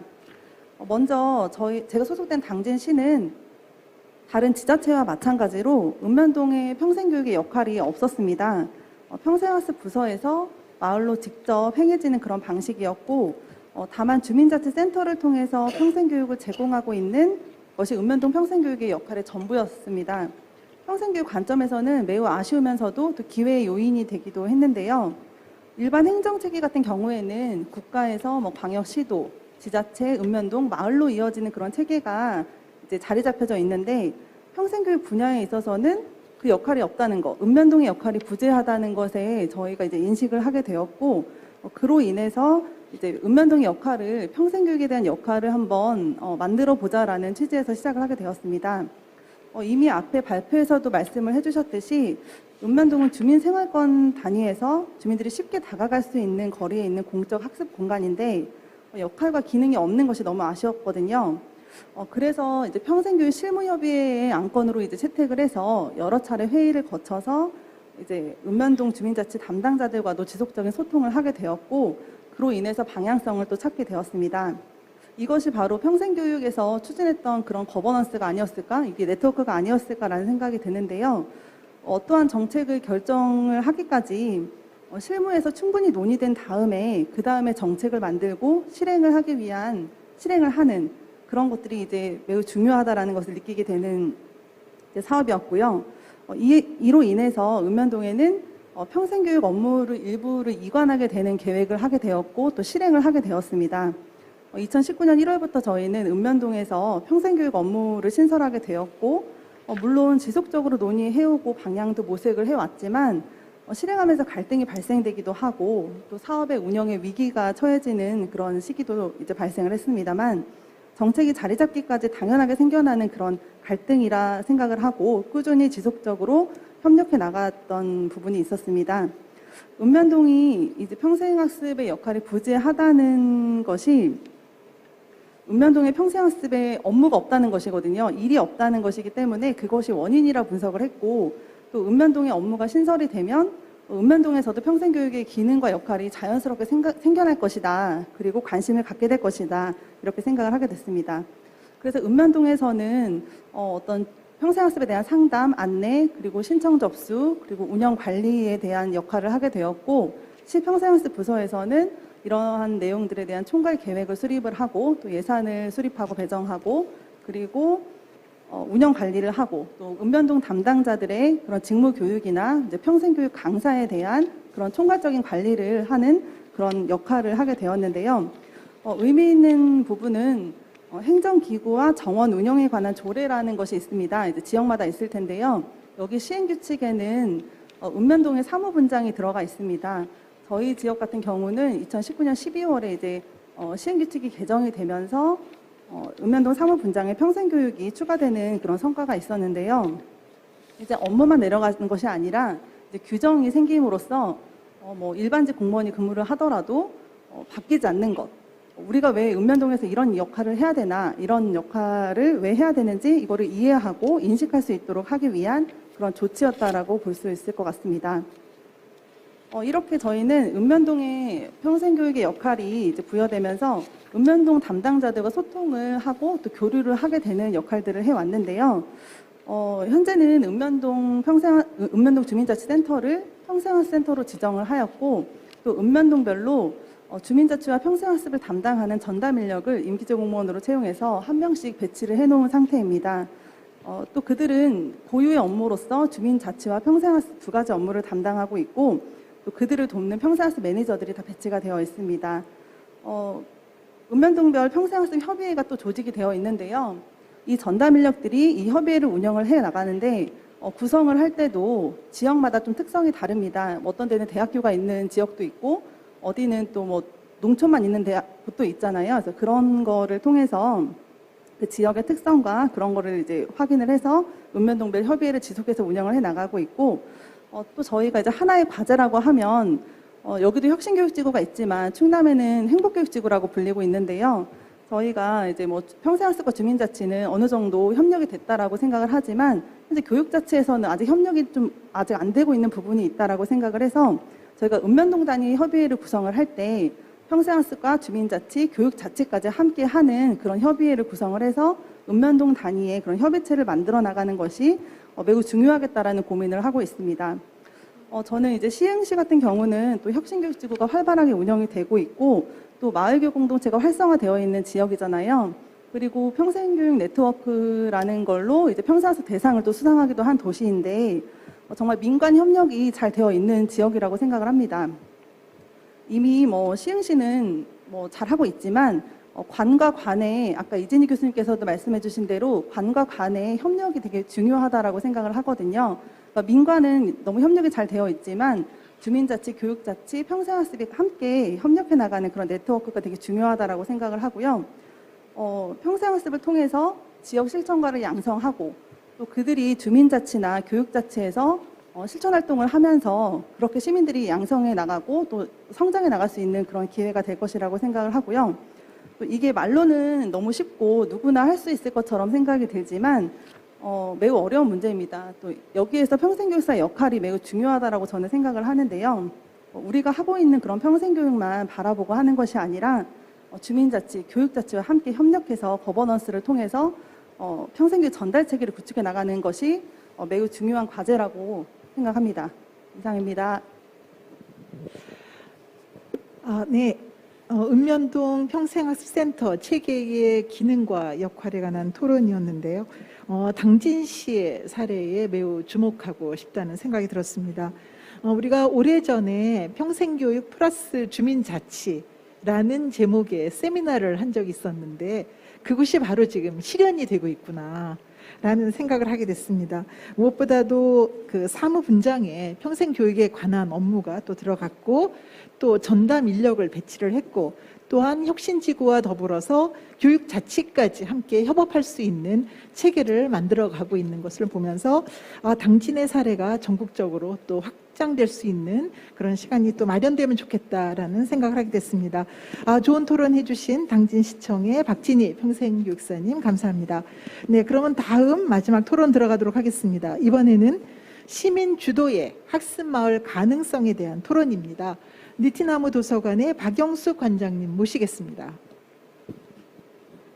안녕하세요. 이웃 동네 용인에서 온 느티나무 도서관 박영숙입니다. 평생학습의 시대가 비로소 드디어 열렸구나 하는 걸 오늘 다시 실감합니다. 축제 제목처럼 거대한 전환이라고 할 만큼 삶이 송두리째 바뀌고 있는 시기이고 더 이상 학교에서 배운 것만으로는 우리가 일상에서 맞닥뜨리는 문제들의 답도 길도 찾기 어려운 시대이기 때문일 텐데요.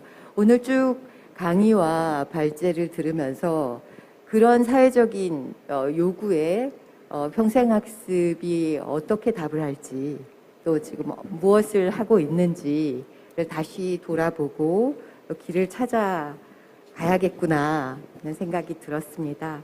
오늘 거기에 실마리가 될 아주 중요하고 큰 담론들을 많이 말씀해 주셨는데요. 많이 배웠고 영감도 얻었습니다.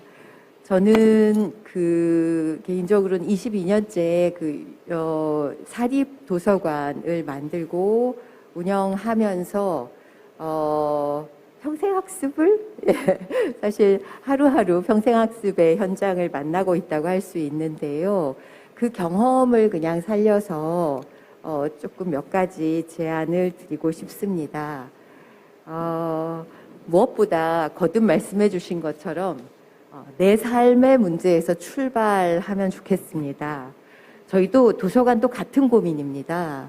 그래서 저희는 몇 해 전부터 지식을 동사화하자. 그러니까 그동안 독서회, 낭독회, 포럼 굉장히 다양한 활동들을 통해서 사람들이 함께 성찰하고 고민하고 또 더 나은 안을 모색하는 활동 시간들을 이어왔지만 그게 다시 내 일상의 공간으로 돌아갔을 때 또 다른 삶을 만나는 어떤 그런 괴리에서 좀 더 이것이 진짜 나의 삶으로 이어지도록 하자. 그러기 위해서는 뇌와 근육의 균형. 아까 이제 홍숙희 선생님도 말씀해 주신, 그러니까 정말 참여하고 실제로 내가 이걸 배운 것을 펼치고 또 그 실천 속에서 배울 수 있는 그런 시간이 필요하다는 생각으로 메이커 스페이스도 만들고 다양한 활동을 하고 있는데요. 이렇게 삶의 문제에서 시작해야 하는 또 하나 중요한 이유는 대상이 제한되지 않기 위해서인 것 같습니다. 그러니까 요즘처럼 저희도 이제 신도시 지역인데요. 전세 기간 2년을 단위로 이사를 다니고 정주 의식 이런 말이 무슨 뜻인지 전혀 관심도 없는 세대 아니면 학업에 취업 준비에 알바에 정말 게임할 시간도 없는 MZ 세대들에게 공동체 이런 이야기 함께 학습을 하자는 게 가닿을까 하는 생각도 들고 또 1년에 몇 번 볼 수 없는 자녀들 얼굴 볼 날만 기다리는 혼자 사시는 노인분들에게 그리고 당장 장기 요양급여 이걸 신청하려고 그래도 심사받는 절차라든가 너무 어려워서 누구에게 물어볼지도 알기 어려운 그런 분들에게 평생학습 아무리 훌륭한 프로그램을 갖추고 있더라도 그게 더 이상 어떤 제공하는 방식, 공급형으로는 한계가 있겠다. 그래서 한 사람 한 사람의 삶으로 쑥 들어가서 먼저 말을 걸고 요구와 잠재된 어떤 필요 이런 걸 읽는 게 필요하지 않을까 하는 생각을 다시 합니다. 그래서 예를 들면 저희 도서관 같은 경우는 책도 이젠 더 이상 사회과학, 기술과학, 문학, 역사 이렇게 나눠놓지 않고요. 그러니까 그런 기본적인 분류도 필요합니다만 예를 들면 나는 왜 이 일을 계속하는가 나이 듦에 대하여 아니면 결혼하지 않고 가족을 구성할 권리 궁극의 게으름뱅이 뭐 이런 그러니까 굉장히 그러니까 살면서 우리가 다 같이 고민해야 될 문제들에 대해서 질문을 떠올리게 하기도 하고 또 구체적으로 함께 답을 찾아가는 그런 노력을 시작하게 만드는 그런 식으로 책도 분류를 해서 꽂아놓고요. 또 먹고 살기가 바빠서 도서관 같은 데 갈 시간 없다고 하는 뭐 동네 이제 미장원, 뭐 빵집, 뭐 편의점에서 일하는 분들을 위해서 이렇게 수레를 만들어서 책을 싣고 다니기도 했습니다. 그래서 정말 삼터가 어떠한지 우리가 지역사회라고 했을 때 이렇게 뭉뚱그린 지도로 표현할 수 있는 큰 추상적인 개념이 아니라 구체적으로 한 사람 한 사람의 표정이 떠오를 수 있는 그런 접근이 필요하지 않을까 하는 생각이 들었습니다. 그리고 또 좀 전에 말씀드린 그 메이커 스페이스에 저희 도서관에는 실제 그 한 번씩 와서 기기만 이용하는 게 아니라 아예 입주 계약을 해서 들어와서 활동을 하는 분들이 계신데요. 그 중에 한 청년이 디자이너예요. 사실은 해외에서 디자인 전공까지 하고 온 친구인데 코로나를 겪으면서 더 이상 대량 생산 라인에서 옷을 새로 만들진 않겠다. 그래서 제로 웨이스트로 옷을 만드는 걸 선언을 했어요. 그래서 한쪽에 이제 헌옷을 모으는 커다란 함이 있습니다. 도서관에 워낙 많은 사람들이 오니까 거기에 사람들이 옷을 가져오면 그걸 가지고 또 누군가가 되게 소중하게 간직하고 있는 옷을 가져오면 그 옷에 담긴 스토리, 사연 이런 걸 이제 다시 잘 살려서 리디자인을 하기도 하는데 최근에는 그 장애인들이랑 같이 그러니까 장애인이 기성복을 입는 데는 상상할 수 없이 불편함이 많거든요.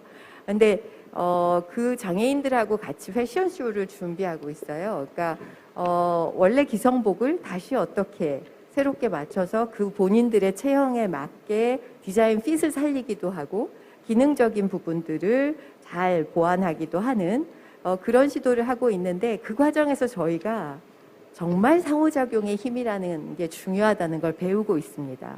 그러니까 예를 들면 휠체어를 탄 장애인이 자동차나 아니면 뭐 다른 바닥에 이렇게 트랜스퍼한다 그러죠. 옮겨 앉기 위해서 이 옷의 뒷부분에 잡기 위한 어떤 장치가 필요한지 휠체어에서 쓰는 그 방석이 개인마다 다 높이도 다르고 미끄러움의 정도도 달라야 하는데 그런 거에 대한 이제 고려 없고 오롯이 개인의 부담인데 그걸 어떻게 디자인으로 좀 더 보완할 수 있을지 이런 걸 실제 R&D가 이루어지는 거예요. 그래서 이게 학습자들끼리 굉장히 다양한 사람들끼리 그 어떤 모임이 이루어지고 그 활동이 지속되면 그 상호작용으로 빚어지는 그 화학작용이 엄청난 시너지를 갖는다는 걸 확인하고 있습니다. 그리고 그런 활동을 하면서 지역의 정말 다양한 기관이나 단체들과의 거버넌스가 중요하다는 걸 알게 됐는데요. 그 모임과 또 다른 모임이 이제 함께 짓는 돌봄 마을이라는 모임이 있어요. 그래서 돌봄에 대해서 자기가 돌봐줘야 되는 욕구가 있는 사람들이 모였어요. 그러니까 치매인 부모님이 이제 치매를 앓다가 돌아가신 부모님을 몇 년 동안 막 그 감정 노동까지 이렇게 막 너무 힘들게 돌봐드리다가 너무 고단하고 지친 사람 또는 독박 육아의 고단함에 지친 사람 그러니까 굉장히 다양한 사람들이 누군가 어떤 대상을 내가 돌보겠다는 게 아니라 서로 돌보는 활동을 하자고 모여서 워크숍도 하고 실제 활동도 하고 있는데요. 그분들이 대상을 찾고, 그러니까 요구가 있는 사람과 자원을 찾기 위해서 지역의 복지관과 연결을 해서 아주 큰 도움을 받았고요. 왜냐하면 그러니까 복지관은 요양원에 가기 직전에 있는 약간 경계에 있는 노인들의 명단을 500명 이상 확보를 하고 있더라고요. 근데 복지관에서는 자원이 있지만 그분들하고 이렇게 긴밀하게 연계하기가 힘든 상황이었는데 이분들이 이제 같이 배우면서 그 활동을 하게 된 거죠. 그래서 이게 정보를 얻을 뿐만 아니라 실제 활동으로 이어져서 배움이 꾸준히 이어지고 발전될 수 있는 기회를 얻는 의미에서도 지역에 있는 기관 단체들과의 연계가 굉장히 중요하다는 걸 알았고요. 또 이분들은 지금 사회적 협동조합을 준비하고 있어요. 그 이유가 이제 경기도에서 그 사회서비스 지원단이라는 곳에서 바우처 사업을 계획하고 있는데 그걸 지원 신청을 해서 이걸 꾸준히 이제 확장해 가려고 합니다. 그러면서 사업으로 계획하고 있는 게 장례식이에요. 그러니까 이제 사람들이 이제 정말 이렇게 그 어떤 생물학적으로 사망하기 전에 사람들과 내 인생에 소중했던 사람들과 함께 만나서 다시 헤어지는 시간도 갖고 내 삶도 정리할 수 있는 그런 장례식을 계획하려다 보니까 정말 다양한 기관 단체랑 연계가 되는 거예요. 심지어 저희 용인이 이렇게 농촌 지역도 크게 넓게 자리 잡고 있거든요. 거기 화훼 단지도 있는데 거기에 있는 분들하고도 연결이 되는 거죠. 그래서 그걸 이제 메이커 스페이스에 있는 그 리빙랩 활동을 하는 사람들이 장례식이나 결혼식에 화환이 저렇게 많은 폐기물을 발생시켜야 될까? 쓰레기가 남지 않는 화환을 만들어 볼까? 이런 것도 이제 작업을 하고 있어요. 그래서 실제 우리가 일상의 문제들을 발굴하고 그것에 어떤 대안을 찾아가는 활동들, 요즘 이제 리빙랩이 이제 여러 지역에서 활발하게 시도되고 있는데요. 그런 활동으로 이어질 때 배움에 그 참여하는 주체들의 폭도 굉장히 넓어질 뿐만 아니라 이렇게 꾸준히 이어질 수 있는 지속 가능성의 어떤 실마리도 찾을 수 있었던 것 같습니다. 이런 과정을 거치면서 저희가 아까도 여러분이 강조해 주셨는데요. 정말 사람의 역할이 중요하다. 매개자의 역할이 중요하다는 걸 아주 절감하고 있습니다. 저희가 최근에는 지금 오늘 거버넌스 얘기를 하셨는데 도시재생 지역에 아주 첫 단계에 필요한 게 지역 조사라고 모두들 얘기하시더라고요. 근데 최근에 저희 지역에 도시재생이 예정된 지역에서 그 지역 조사 활동을 그러니까 조사원들이 하는 게 아니라 골목 협치 학교라는 걸 구성을 해서 기록에 관심이 있는 분들이 그러니까 아카이브죠. 그걸 배우는 생활 기록과 과정을 하고 있어요. 근데 그걸 실습 중심으로 하는 거예요. 그래서 지역에서 살아오신 분들 사람도 만나고 장소도 발견하고 그 안에 담긴 스토리들을 찾아다니고 있는데 이분들이 처음에는 우리한테 뭐 좀 가르쳐줘라. 기록에 대해서 이렇게 어떤 이론이나 뭘 가르쳐줘야 되는 거 아니냐라고 했는데 시간이 좀 지나면서 당신들이 실제로 당신들의 방식을 찾고 시도해보면서 얻는 효능감 같은 게 굉장한데 그 비결을 여쭈었더니 모든 분이 입을 모아서 코칭 디렉터의 역할이었다고 해요. 그러니까 저희가 어떻게 했냐면 팀을 나누는데 거기에 한 분씩 코칭 디렉터가 참여를 해서 이분들이 마구 헤매고 실패하고 또 시행착오를 거치는 그 과정을 옆에서 마치 러닝메이트처럼 함께 했거든요. 저는 앞으로 이제는 전문가들이 뭔가 의뢰받아서 제공하는 그런 시대가 아니라 DIT, Do It Together의 시대라고 하면 평생학습사에게도 정말 그런 매개자로서의 역할이 중요하지 않을까 하는 말씀을 거듭해서 강조하고 싶습니다. 고맙습니다. 네, 감사합니다. 시민 주도의 학습마을 가능성에 대한 토론을 우리 박용수 관장님께서 이제 사례 중심으로 말씀해 주셨는데 그동안에 우리 평생학습이 상당히 제공형에 치우친 그런 부분에 대한 반성과 더불어서 얼마나 내 삶의 문제부터 출발했는가라는 질문을 갖게 됐습니다. 무엇보다도 자신의 성찰 과정 속에서 문제를 해결해 나가는 과정에 사실은 학습이 있는 건데 우리는 좀 만들어진 틀 안에서 또한 학습 마을도 그러한 형태로 보고 있는 것은 아닌가라는 생각을 하게 됐습니다.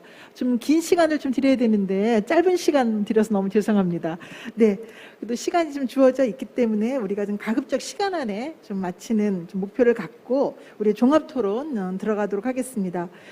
지금부터는 기조 강연과 또 주제 발표를 해주신 발표자님들과 함께 또 사전 질문 그리고 또 유튜브에 올라온 질문에 대한 답을 듣는 시간을 좀 갖도록 하겠습니다. 이미 사전 질문을 내주신 분도 계시고요. 지금 유튜브를 통해서 또 질문 올라온 것도 있는데 워낙 방대한 내용에 대한 질문도 많습니다. 그래서 우선적으로는 오늘은 평생학습 거버넌스 구축에 관한 내용이니까 이 부분과 관련해서 이미 저희가 사전 질문은 여기 계신 분들한테 다 전달했습니다. 그래서 좀 주어진 이 질문에 좀 답하실 수 있는 분이면 손을 들고 답을 하시면 될 것 같습니다. 우선 공공과 민간의 상생, 평생학습 거버넌스 하는 이유겠죠. 그런 부분에 있어서 공공, 민간 간 협력이 이루어지는 평생학습 거버넌스 구축을 위해서 어떤 부분이 변화되고 이루어져야 하는지에 대한 의견이 궁금하다.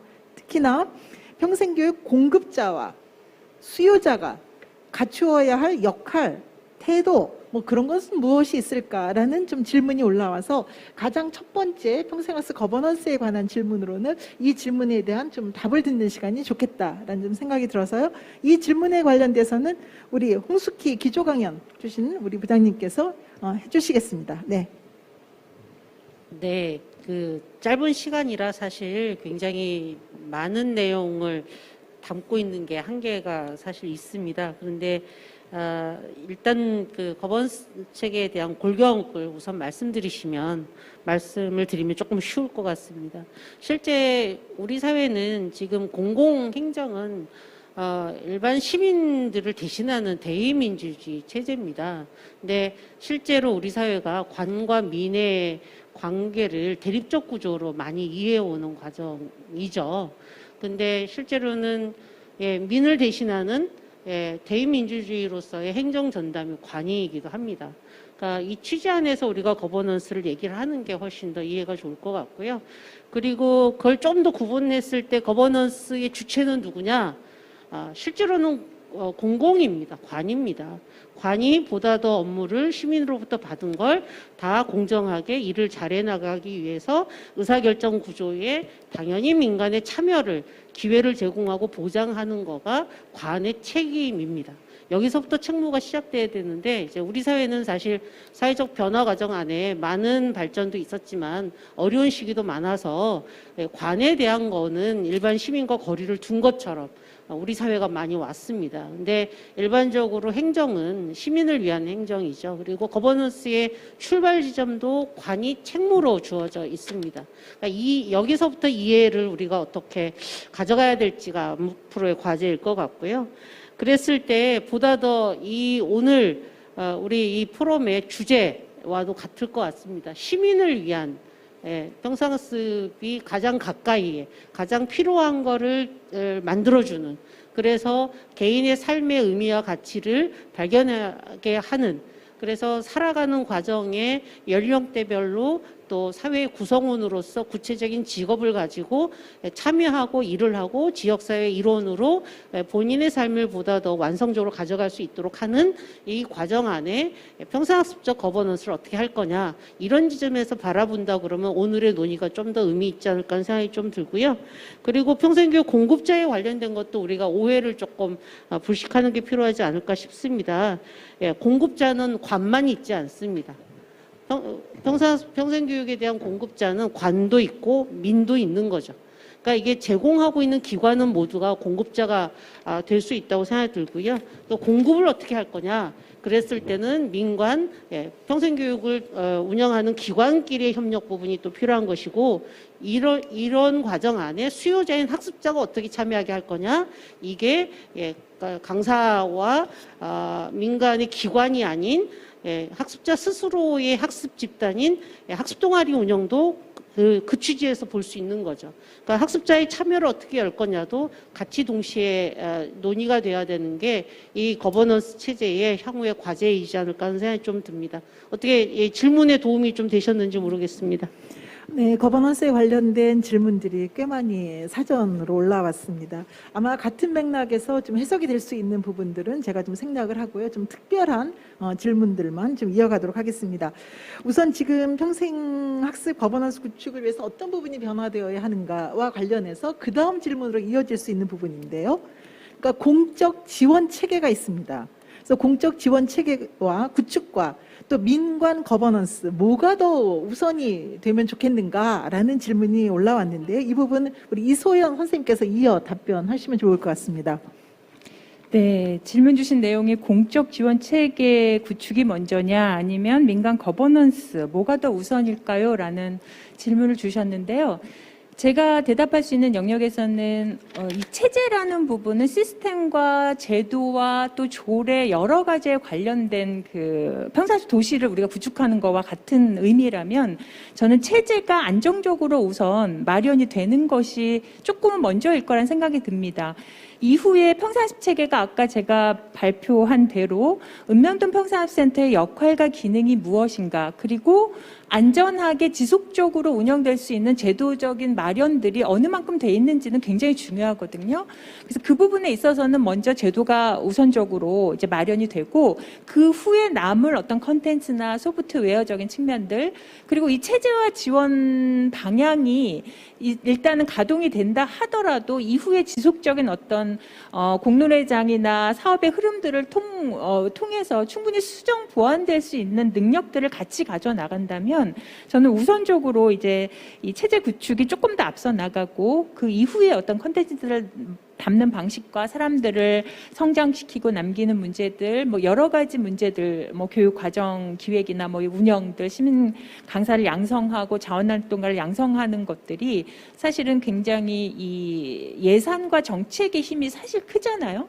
평생교육사도 마찬가지고, 그래서 여전히 이제 이 제도적인 측면에서 충분하지 않은 저희 측면에서 본다면 저는 이 체제 구축이 조금 더 앞서 나가고 이어 이제 이 민간의 어떤 거버넌스의 힘, 이거가 함께 나간다면 더 시너지가 나지 않을까라는 저의 개인적인 생각을 갖고 있습니다. 네. 네, 감사합니다.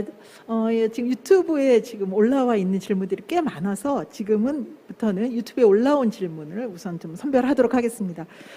지금 젊은이 취향, 그리고 공동체 변화, 그리고 나노 사회의 메가 트렌드 변화, 피보팅 전략, 풀뿌리 혁신 전략, 네트워크 전략 필수 등 최 교수의 발언에 공감합니다. 다만 평생학습이 만능이 아니다라는 발언은 보다 설명이 좀 필요하다라는 좀 질문이 올라왔는데요. 보다 좀 설명이 좀 필요할까요? 말씀해 주시죠. 네. 이게 굉장히 뭐 민감하게 받아들이신 것 같습니다. 평생학습이 만능이 아니다라는 부분은 사실 뭐 교육하시는 분들한테 굉장히 민감한 얘기일 수도 있는 부분이죠. 그리고 저는 계속해서 일을 하면서 그런 부분을 많이 느꼈었습니다. 교육이 모든 거의 해결책이다라는 부분에 사실은 일하면서 크게 동감은 하진 않습니다. 왜 그러냐면 사실 제가 이게 만능이 아니다라고 했던 부분은 원고에 조금 자세히 좀 적어놓긴 했는데요. 사실은 새로운 대상이라든지 사업, 혁신을 지속적으로 발굴하기 위해서는 그러니까 사실 스스로 모든 것들을 해결해야 된다. 평생학습과 평생교육과 또는 뭐 팀, 이 단위에서 어떤 사업들을 만들어내고 이런 것들을 다 해결할 수 있다라고 생각하지 않습니다.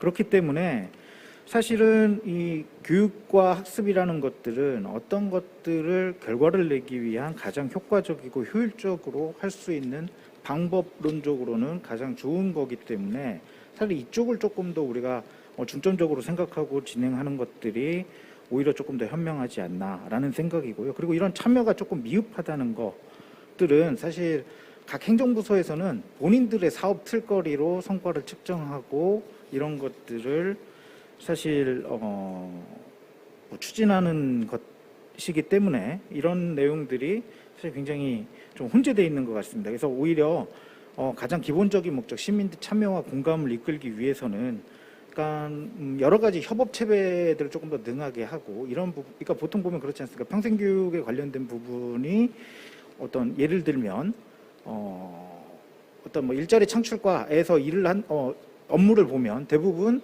거기에 뭐 취업을 시킨다거나 이분들의 새로운 일자리를 만들어내거나 이쪽에 연결시키는 데 집중된다기보다는 이분들의 직업교육 관련된 부분들이 훨씬 더 많은 것들을 봐왔습니다. 그렇기 때문에 사실 오히려 교육은 교육 전문가한테 좀 맡겨놓고, 그리고 일자리 관련된 부분은 그런 교육을 받고 난 사람들의 관련된 부분들을 충분히 그들의 업무에 연결시킬 수 있는 고유적 업무로 연결시킬 수 있는 부분들을 조금 더 집중하는 게 맞지 않을까라는 생각이었습니다. 그래서 사실 평생교육이라는 것들이 어떤 일들을 만들어가는 가장 효율적인 체제로서 말씀을 드렸던 거지, 그렇다고 이런 것들이 주가 되어서 모든 것들이 교육으로만 해결을 해야 된다라는 의미가 아니었다는 것들은 조금 이해해 주시면 좋으실 것 같습니다. 네, 감사합니다. 지금 주민자치와 평생학습의 연계 지점에 대한 질문들이 굉장히 공통적으로 지금 많이 올라오고 있는데요. 아까 이진희 선생님께서 평생학습과 또 주민자치와 연계한 마을에 대한 말씀을 하시고, 또한 또 토론에서도 또 주민자치의 하나의 그 제도 관련한 내용이 나왔습니다. 그래서 아무래도 시간 관계상 좀 당진의 사례로 그냥 좀 여쭙는 게 좋겠다라는 좀 생각을 해보는데요. 우선 평생교육센터, 주민자치센터에 배치된 평생교육사와 그들의 주민자치 연계 과정, 그리고 마을공동체 사례, 평생교육사의 개입과 그 범위에 대한 사례가 있는지 궁금하다. 그리고 또한 당진시 사례와 관련해서 읍면동 평생교육 담당자들을 위한 역량 개발은 어떻게 이루어지고 있는지, 또 마지막으로는 읍면동 차원에서 평생학습, 주민자치, 그리고 교육자치 거버넌스로 실현되는 실무 협의체가 있다고 아까 말씀하셨는데, 그 구성 멤버 범위가 어떠한지, 그리고 또한 읍면동 평생교육사의 업무 분장 내용이 구체적으로 무엇이며 이들의 업무 처리 경로는 어떠한지 궁금하다라는 아주 매우 구체적인 질문이 올라왔습니다. 그래서 이 부분은 당진시 우리 평생교육사님께서 답변을 하시면 더 좋겠습니다. 네. 네, 우선 당진시에 관심을 많이 가져주셔서 감사드립니다. 우선 저희가 전담 인력으로 읍면동에 배치되어 있는 분들은 이제 일반 임기제 공무원으로 14명이 배치가 되어 있고, 그분들의 고유 업무로 이제 주민자치, 평생교육 두 가지 업무를 이제 하고 계신데요. 다른 업무는 주지 않고 두 가지 업무만 드렸는데, 저희가 아까 전에도 설명드렸듯이 읍면동으로 업무를 이관한 부분이 있습니다. 뭐 찾아가는 평생교육에 대한 부분을 읍면동으로 이관을 했는데요. 그런 부분들에 있어서 뭐 신청과 접수, 그리고 운영, 이런 부분 점검, 뭐 이런 부분들을 주민자치와 평생교육을 담당하는 읍면동 전담 인력께서 해주시는 부분이고요. 또 주민자치에 대한 부분도 이제 그분들이 같이 담당을 하십니다. 이제 그러다 보니까 주민자치센터에 대한 프로그램, 그리고 평생활센터의 프로그램, 이런 부분들을 이제 정립해 나갈 수 있는 것에 되게 크게 도움이 되고 있고, 이 분들이 이제 평생교육사냐 아니냐, 이제 이런 것도 좀 궁금하실 것 같아요. 저희 14명 중에 7명이 평생교육사로 이제 계시고요. 나머지 7분들은 현재 공부하고 계시는 중입니다. 저희가 채용을 할 때 주민자치와 평생교육 업무를 두 가지를 맡아서 하는 걸로 이제 채용을 했어요. 근데 채용을 할 때 평생교육사 자격증을 이제 필수로 두지는 않았어요. 왜냐하면 주민자치 쪽으로 더 관심이 많은 분들도 있고, 이제 그런 쪽에서 활동을 많이 하신 분들도 있는데, 평생교육사 자격증을 누구나 다 가지고 있지는 않잖아요. 그래서 저희는 이제 그렇게 인사팀과 협의를 해서 이제 그렇게 진행을 했는데, 사실은 평생교육사 자격증을 가지고 계신 분들이 너무나 많이 주민자치 평생교육에 관심을 가지고 계시고 또 지원을 하시게 되었기 때문에 7분 정도가 이렇게 참여하셔서 지금 현재 일반임기제 공무원으로 이제 근무를 하고 계시고요. 또 아까 전에 하신 질문 중에 읍면동 평생학습 협의회가 어떻게 구성이 되어 있는지 이제 질문을 주셨는데, 지역마다 조금씩 다릅니다만 일반적으로 뭐 초중고 교사라든지 교감 선생님이 관심 있는 분들은 이제 참여하고 계시고요. 그리고 대학에 있다라고 하면은 대학에 있는 교수님, 그리고 지역의 이제 활동가 분들, 그리고 평생학습 매니저, 그리고 저희는 평생학습 활동가가 또 따로 있거든요. 그래서 평생학습 활동가, 또 그 외에도 이제 주민자치 위원님들, 이제 주민자치 위원님들 같은 경우에는 이미 주민자치 협의회가 있기 때문에 별도로 이렇게 모두 다 오시기는 안 했고요. 이제 교육문화 분과에 계시는 위원님들께서 참여하고 계시고요. 뭐 어떤 지역은 지역아동 센터장님이 또 참여하시기도 하고, 또 민간의 평생교육 기관장이 참여하시기도 합니다. 요 정도 말씀을 드리고요. 시간이 종료되었다고 떠 있는데 제가 혹시 더 답변을 안 드린 게 있을까요? 네, 벌써 지금 화면에는 시간이 종료되었다고 떴습니다. 그래서 조금 더 궁금한 사항이나 이런 부분은 직접 우리 당진 씨에 문의해도 좋을 것 같고요. 또 여기 오늘 함께 발표하신 분들에게도 다 개인적인 컨택이 가능하니까 다시 한번 또 그런 시간을 또 마련이 된다면 얼마든지 또 함께 하실 거라고 생각을 합니다. 지금 시간 종료라고 떠서 더 이상 진행하기는 어려운데요. 오늘 굉장히 중요한 평생학습 거버넌스 왜 시민에게 필요한가라는 다소 어렵지만 매우 중요한 주제를 갖고 오늘 포럼이 진행이 됐습니다. 아무쪼록 오늘 시민과 또 청취자분들의 또 지성이 빛나는 날카로운 질문들이 정말 많은데 시간 관계상 아무래도 여기까지 해야 할 것 같습니다.